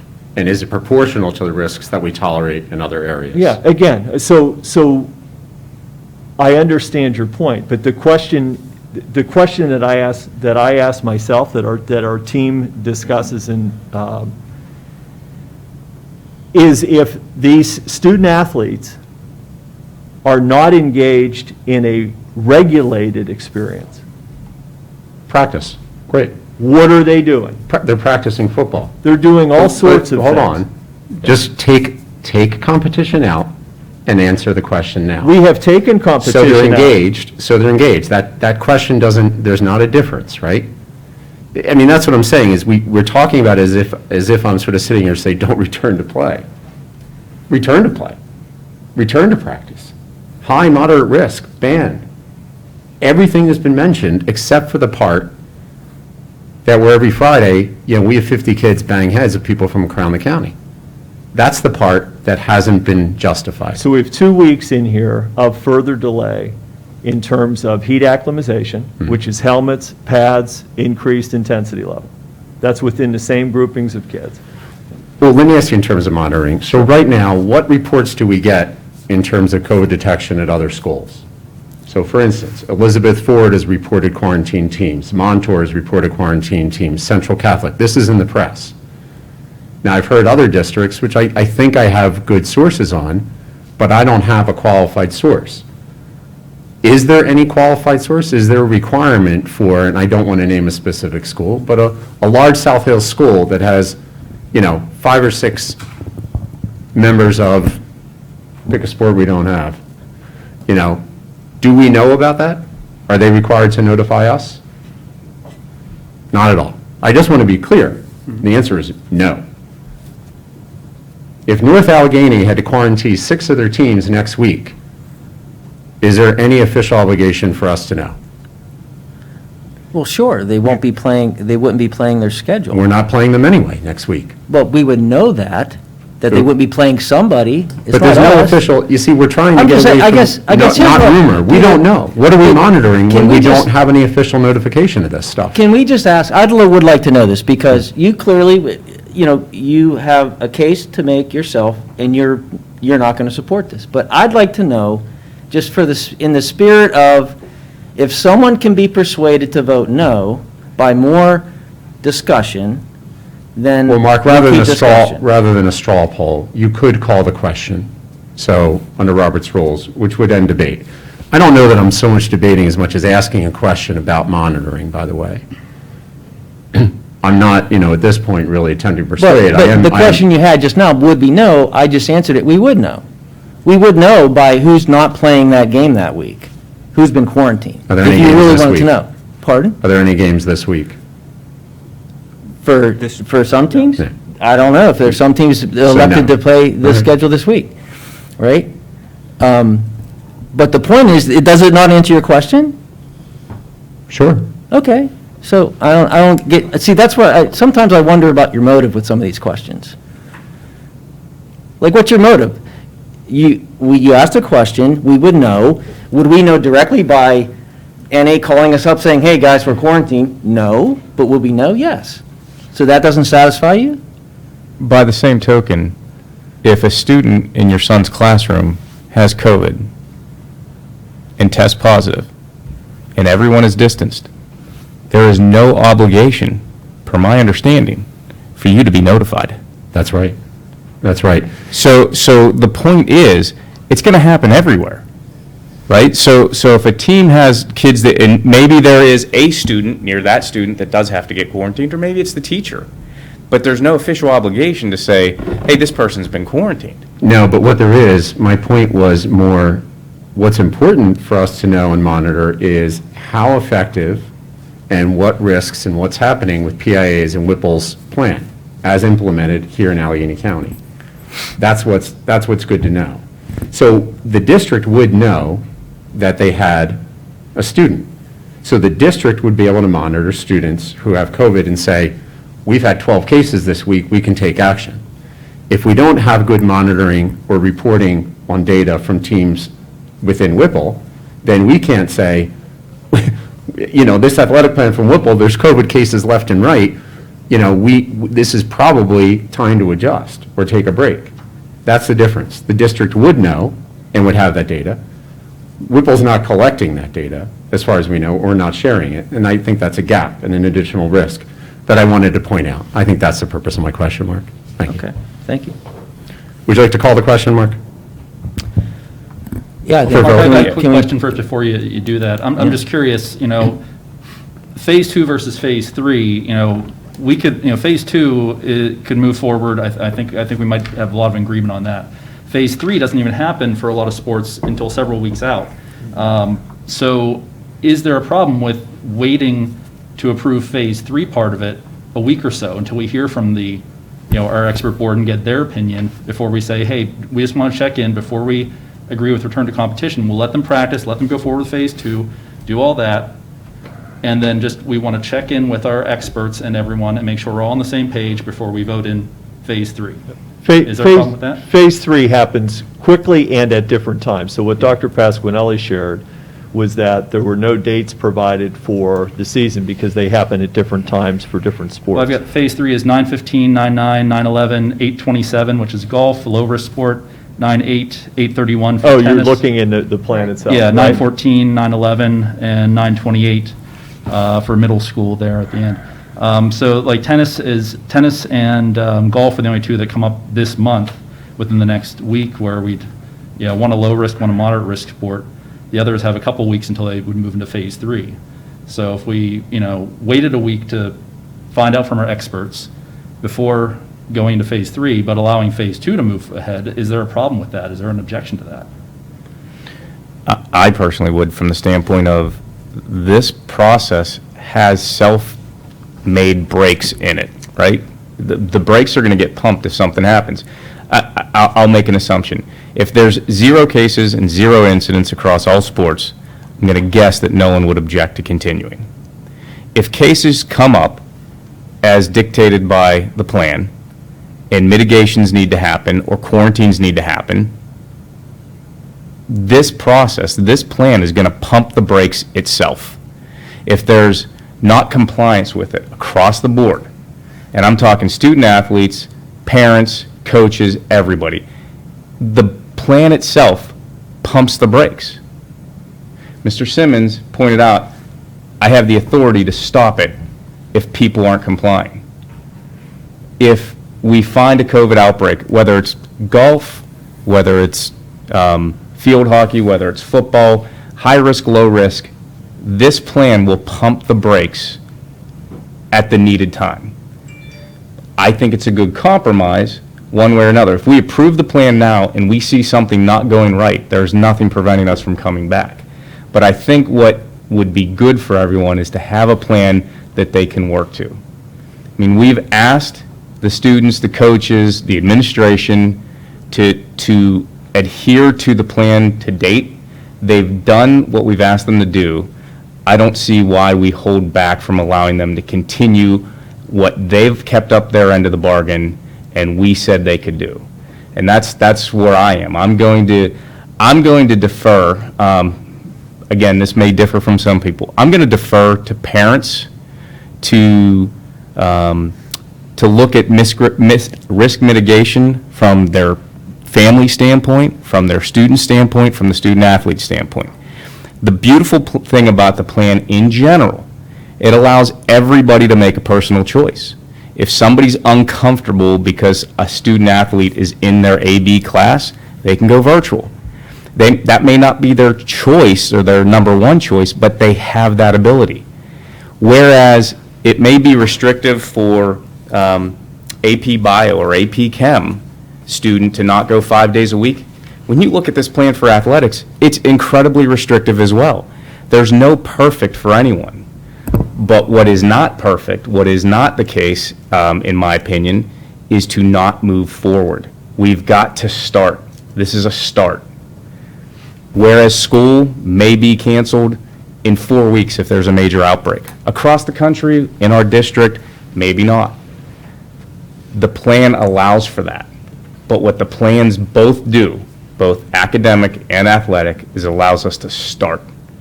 And we've got to start, in my opinion.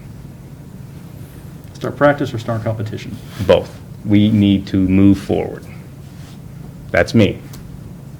I just say, Ben, with practice, obviously there is more contact with all the sports than phase one. So there's a difference. I'd say the biggest difference I'd see phase 2 to phase 3 is competition outside of your team. So there's going to be competition in phase 2, inter-squad, with all the sports. And there is an element of game planning that coach, just in all fairness to, the coaches need some certainty to prepare for the competition. So that's just one thing, a variable that I'd factor in. I personally, it's a fair question. It's a very fair question. I personally don't feel the need to wait on phase 3. I'm fine, just to Greg's point. It's a plan. There's enough controls within the plan that are discretionary that I feel comfortable with just passing it as is. I'd like to call the vote. Is there a second? Second. We can discuss that, but we can just move right to it. Does anyone else have any comments here? I would just want to weigh in on one last thing, and that is what we don't know is the one threshold that is not as strong is how many people may be harmed before something is closed down in the high-risk category, and if that can be prevented. That's really the key, and that may be what the Healthcare Advisory Council may be able to answer for us.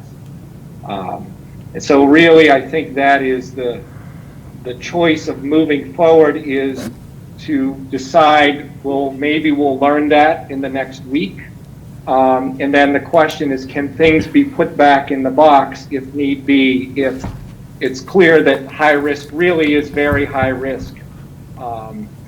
Or if it isn't, then, moving forward, it's not so much of an issue. And that is really an unknown, but people wanting to move ahead, they're comfortable with that unknown. People who, look at the unknown and say, there can be some big consequences to move quickly. We're just trying to be protective and get as many answers as we can. Not to paralyze, not to shut anything down, not to deny anybody, what people's hearts really truly desire, which is moving things forward, but to ensure that people don't end up in a bad place. That's really all I wanted to say on that. Thanks. I do have one question, Mark. I think you'll be okay with this. So will we see this again? I think we voted at least twice, maybe 3 times on the academic plan. So what is the reauthorization. Yeah, this will plan be on your this. third vote on this plan. Technically, true. Yes, Yeah, absolutely yeah. true. Yeah. So you will continue to see it. We didn't have Whipple. I mean, I know it was a shell waiting for Whipple and PIA guidance to a correct. certain Well, extent, every- with dates, yeah. I would say Every this, day. every aspect of all of our plans is iterative. So you will continue to see every single thing we have done, and there is not a single school district that I know of who has spent the time and investment into understanding, balancing, weighing, considering that we have. So you will see it again. The board will get updates. You know, when it comes to communication, you know, Mr. Simmons, how often do you communicate with the other athletic directors for which we compete? Almost every day. And do you share information about health and safety plan with them? How much detail do you discuss about the way, to Mrs. Swope's question on, you know, what are the protocols, what are you doing, what does that look like? Yes, and then some of the details. Can you speak up just a little bit, please? So, extensive details. It's a very collaborative effort between all the schools in the NADA and the Big 5-6. And we share as much information as we can to make sure we're all moving forward safely. So there is so to your question of how often are they informing, they're informing. And, you know, there's never been, again, so we would bring this forward again at our next scheduled meeting. We did not have a recommend, I am not recommending that we schedule a special meeting. I would bring it forward at the next meeting. But again, without repeating myself, I think we have a phased-in approach that includes a phase-in for the high-risk sport in terms of heat acclimatization. We have a phase that's delayed and exceeds any other team that we've heard of with respect to inter-squad as opposed to a first competition. So I think we've built that in to the recommendation we brought forward. So should we just go ahead and proceed with the plan as it is, or can we make the modification and pull out, wait a minute, to pull out the high risk for, we don't meet for what, 2 weeks?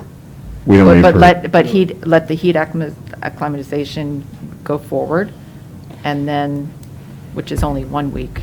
Yeah, so the And- heat but acclimatization. I guess the big thing is to have the Healthcare Leadership Council. Yeah, they give their can input. weigh in. Again, the way, for those that understand how our Healthcare Leadership Council works, it's not a thumbs up, thumbs down. Right, I understand. And Chris sits on that committee. Right. What it is a dialogue around growing information around COVID-19 and decisions that are made. And so I cannot speak for the 12 experts.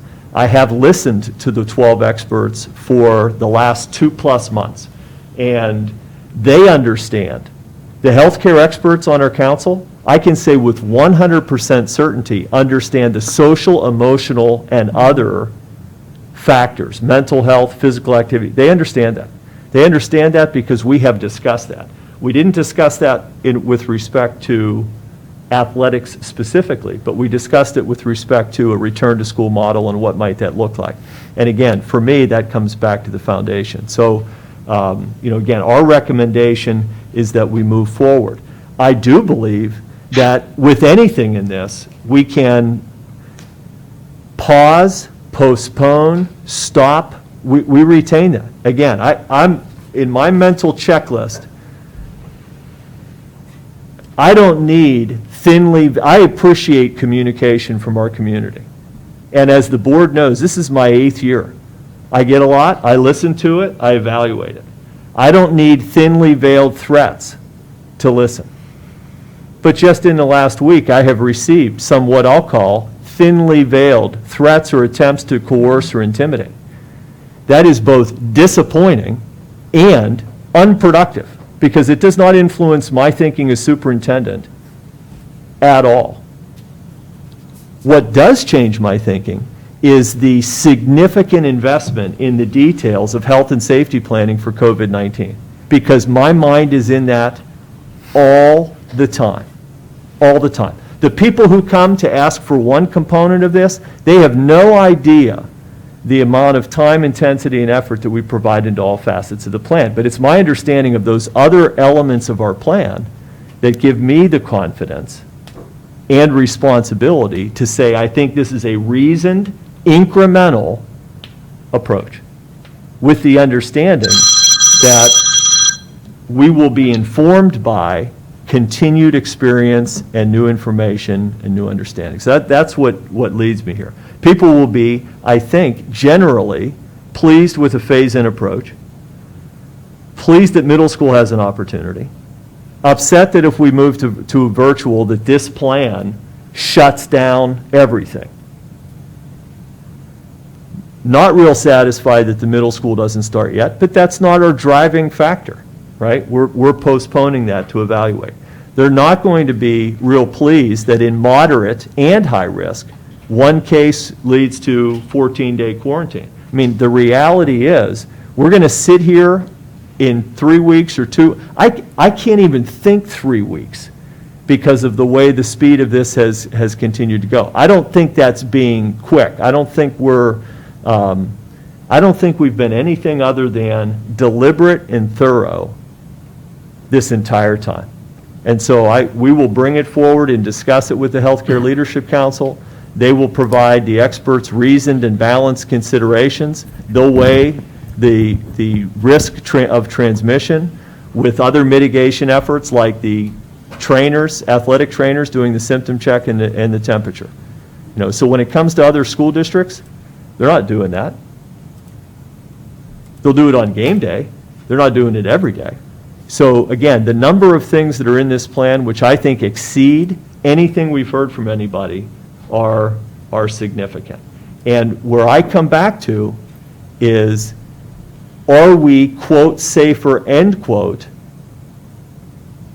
without anything? Forget even phase one, without anything. And I don't believe, based on everything I've heard, listened, and discerned, that we are. Because this is a community-based ecosystem. This is behavior that happens out there. And what does that mean? And so at the end of the day, what gives me the greatest comfort is that asymptomatic children or adults. Now, if people are symptomatic and they're sending their kid to school, I don't even know what to say to that.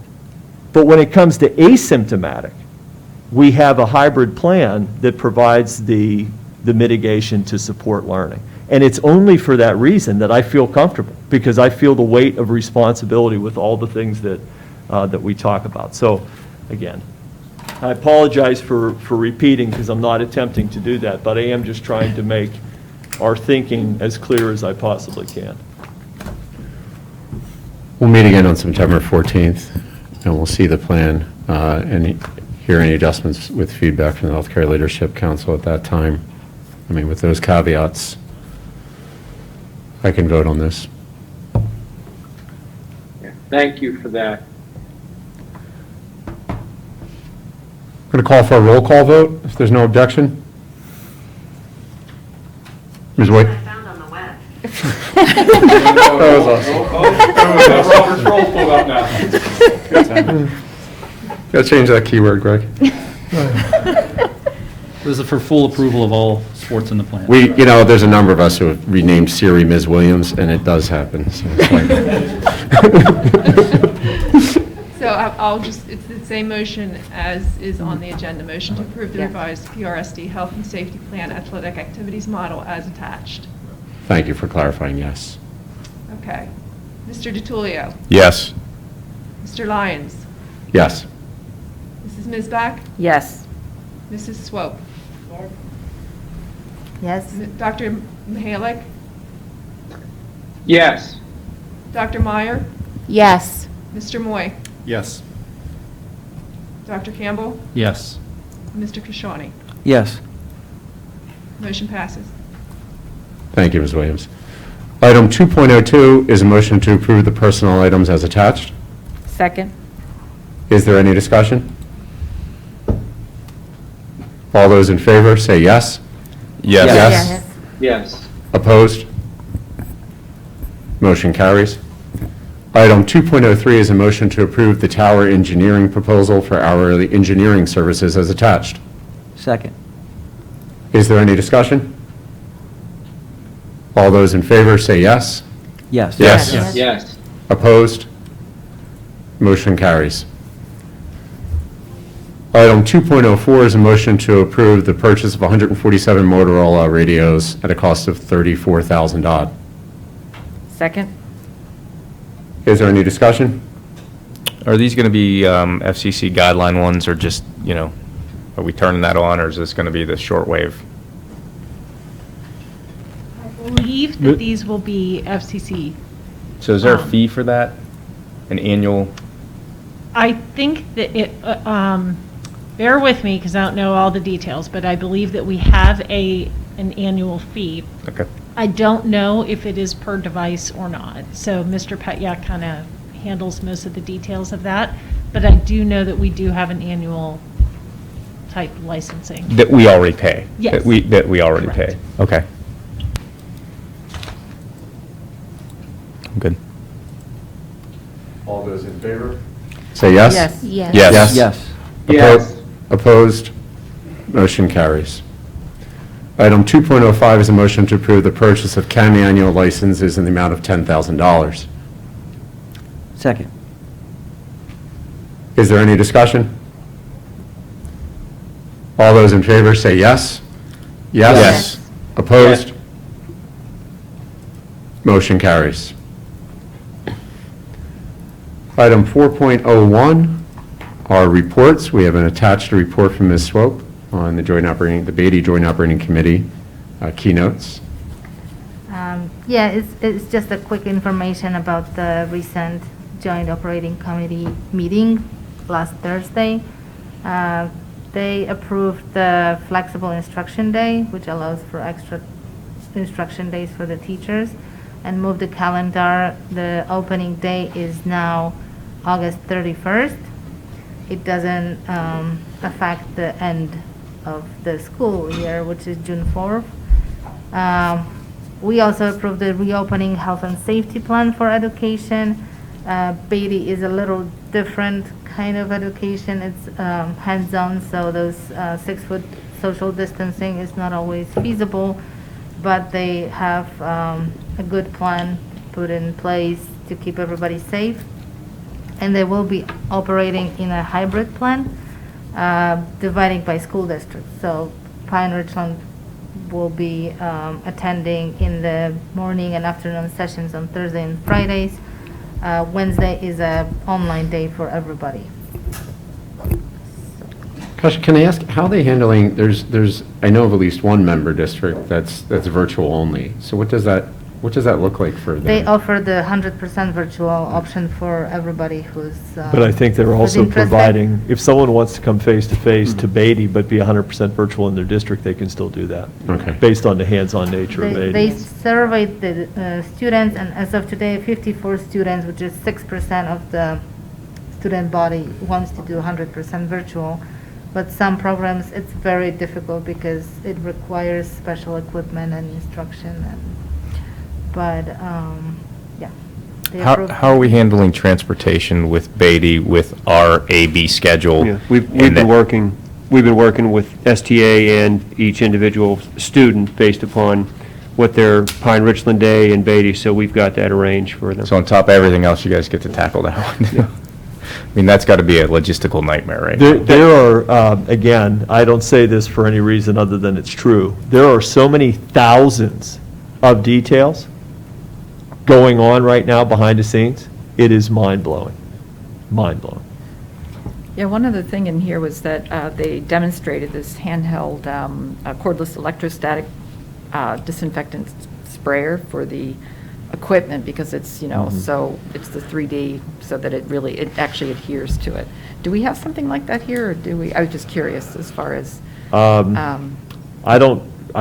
We have the electrostatic sprayers. They're not cordless. But we use them, Dr. Pasquinelli and I, and Jaden and his wife, and my 2 daughters, we used those last, I think it was March 14th, when we personally went through every single room at the high school and middle school, and we used the Lemon Quat spray cleaner and the electrostatic sprayer. So They're plug-in? I'm more of in a, less than 2 I'm more hours. of a, give me 2 spray bottles and I can walk between 2 rows of desks and really cover some serious ground.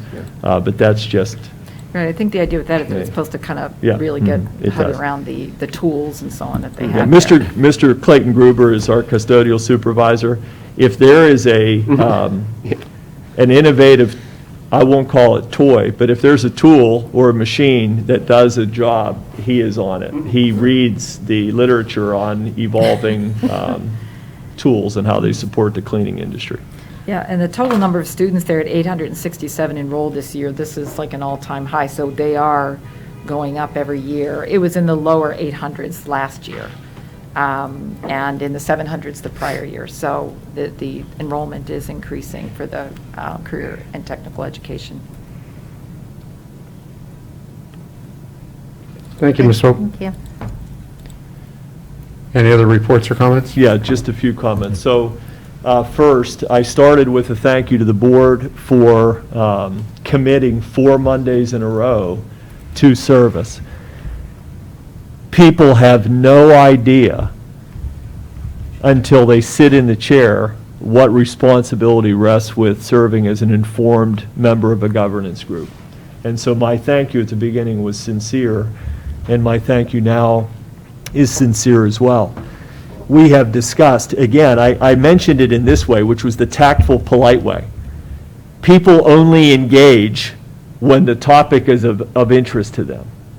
The difference in leadership and governance is that we have to engage in every topic, whether it interests us deeply or not. And so sometimes people only begin paying attention when it falls close to home, and they miss all that happened here. So Mr. DiTullio, who I'm disappointed did not bring this up earlier, and he was probably waiting to do it at the end, but he missed his opportunity. So we have the decide model that's in front of the board. And decide, and I hope people are still watching, human nature is the vote happened and it shut it down. So we record these though, and I hope people will re-watch the entire meeting. Debate the issue, engage with the team of 10 plus 1, and that reflects Mrs. Williams, our secretary. Collaborate with the administration and all stakeholders. Innovate to find solutions that move us forward. Decide the issue and move on, and elevate the people. So this is the elevating the people part. Doesn't happen often. To be able to really engage in vigorous civil debate on an issue that is of serious public health consequence without clear and bright lines, and the challenge, the tension that lives differently in each of us depending on our role, depending on our personal perspective. So really appreciate that. If the board had not supported the plan, I would have still held up the decide model, because it isn't about the support of the plan. It's about the behaviors and norms that have been established in how the district is led and governed. And so I just want to say thank you. If we're going to elevate, and this isn't to exclude anyone, but, and I know we've shouted out to her before, and she doesn't like it, but all the emails that we got also went through one individual, and that's Miss Williams, and just does an outstanding job to make sure that we get them in a organized manner multiple times. So thank you. Again, not discerning what anybody else did, but just from that standpoint, she's been with this as well and doesn't always get a voice with us, so I just want to bring that up. Thank you. Thank you, Ms. Williams. And I know I thank everyone for their correspondence, but please know, we grapple with the same issues that you are as families, and we see a lot of perspectives. Hopefully you can see how we engage, and we're going to have differences of opinion in the communities as well, but we need to move on, and we hope to maintain that level of civility, collaboration in everything we do, including in the executive session we're about to have to discuss negotiations and collective bargaining. I'll get to that. I know. I'm not out of order. or out of order. Could we ask Yeah. Dr. Miller first how the teachers coming back has gone? We haven't mentioned that because you have people coming back. They were It's a good nervous about question, coming Ben, back, but yeah. Mr. Yeah, so next Tuesday, September 1st, is the first day of school at A to K, and then L to Z comes in the next day. It was a different beginning. So, and that's what we expected. So we've heard a lot of different things, and we've seen a lot of different things. So we see on the faces of some anxiety. Some of that anxiety is tied to COVID-19, and some of that anxiety is tied to what I'll call the normal back-to-school anxiety, which has additional tools, technologies, classroom management procedures, so you can feel that. Then you see others who have been in and around their classroom, and you see that level of comfort and beginning. So again, my overall sense would be positive, and as people see each other and begin to get into the rhythm, this was just the second full day of professional development. Knowing that they'll have the rest of this week and Monday of next week, I think will provide all of them with a lot of time. The other thing I would say that, again, is happening everywhere, but it happens differently. We are meeting diverse needs of staff. So part of a healthy organization is having an engaged workforce. We are doing so much to not only support our families with educational model decisions, but also to support different members of our workforce with unique medical conditions or childcare and other issues that are tied to legislation. So again, generally positive, some anxiety, and that's normal. So when we say patience is needed, it can't be just the head nod. It has to be understanding that patience is actually patience. It's deliberate, take one day at a time kind of thing. We have the 12 short-term substitutes that went through a rigorous process. But I'll tell you, frankly, we had an example of a question that said, let me see the resume of one of the short-term subs from a family. Really bothered me. Really bothered me.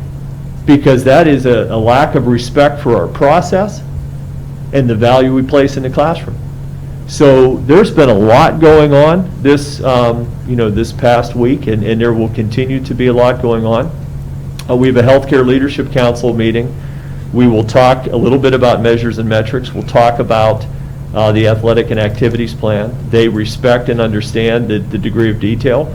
I believe that we have earned a level of respect, and Chris can speak to that, of the 12 experts on that committee through months of careful work. And so I think we have people who are advocates on the far side of us earning that advocacy. We'll also, at our Healthcare Leadership Council, talk about a variety of scenarios. So again, students and staff will walk in asymptomatic, and we will also have circumstances like every other school where we have a confirmed case. So we might have a 10th grader who's COVID positive. That 10th grader might not participate in an activity or athletic event. They may not have any other siblings, and they may have been home from the time they started to be symptomatic. So we're talking through what is our response protocol with our decision tree and our crisis response team.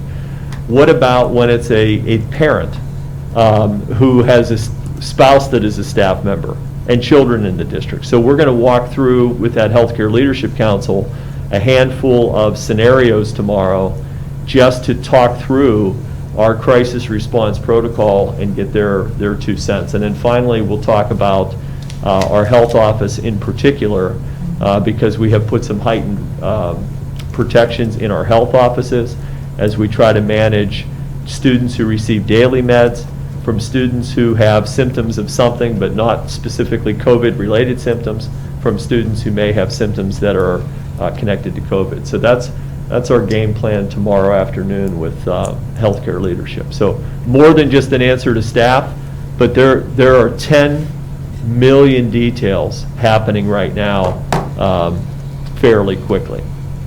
So patience is key. Right, and I must say that Ms. Schomockler, the nurse at the high school, as well as she leads the nurses in the district, like a department chair, she I say her performance, but her knowledge and her interaction with the healthcare experts it's up there. I mean, she's really participates and is very knowledgeable.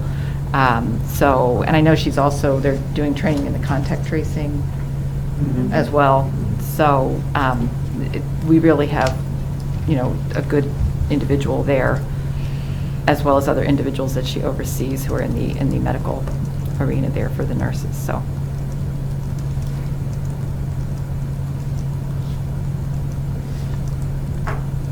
Thank you. Any other reports? Ms. Williams, do we have any visitors in the virtual waiting room?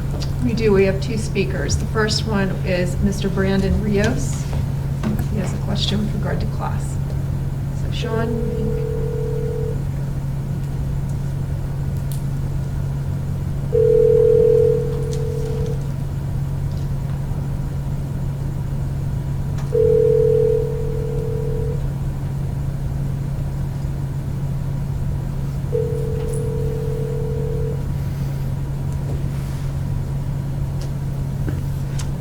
I'll get back to you as soon as I can. Thank you. Bye-bye. Perhaps this question was answered. So we'll go on to Mr. O'Malley.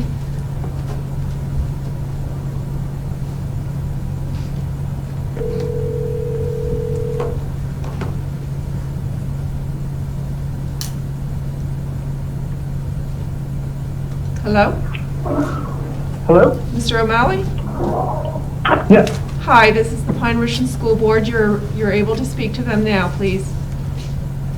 Okay. I just wanted to I had a few comments and then a question. I think many of you received my email about the class sizes in the virtual classes at the elementary school. And I just,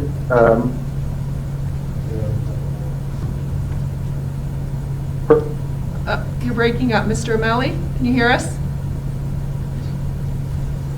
Hello? Can you hear me now? Yes. Hello? Can you hear us? Yes. Okay, go ahead. You broke up there for a minute. Okay. What I was saying was that my wife and I were disappointed in the class sizes when we found out about them, which we believe to be developmentally inappropriate for first graders and other under the class sizes for some of the other K through 3 and into the upper elementary. But we took a leap of faith to go virtual, both because we had the ability to make it happen and because there's other community members that need their children to be able to attend. Our children going virtual have de-densified the classrooms and contributed to the ability for the schools to open and on the long term, the discussion of tonight, allow for any extracurricular activities to take place. So we believe we've been patient. My wife and I have been active and paying attention the entire summer. My question is there going to be any attempt to, or intentions to, lower the numbers in the amount of students in the lower elementary classes for the virtual classes? And that's all I have to say. You can reach out more to. Yeah. Thank you for your comments, Mr. O'Malley. I think with a specific question like that, we're going to have someone from the administration try to reach out to you to explain the process better at this point.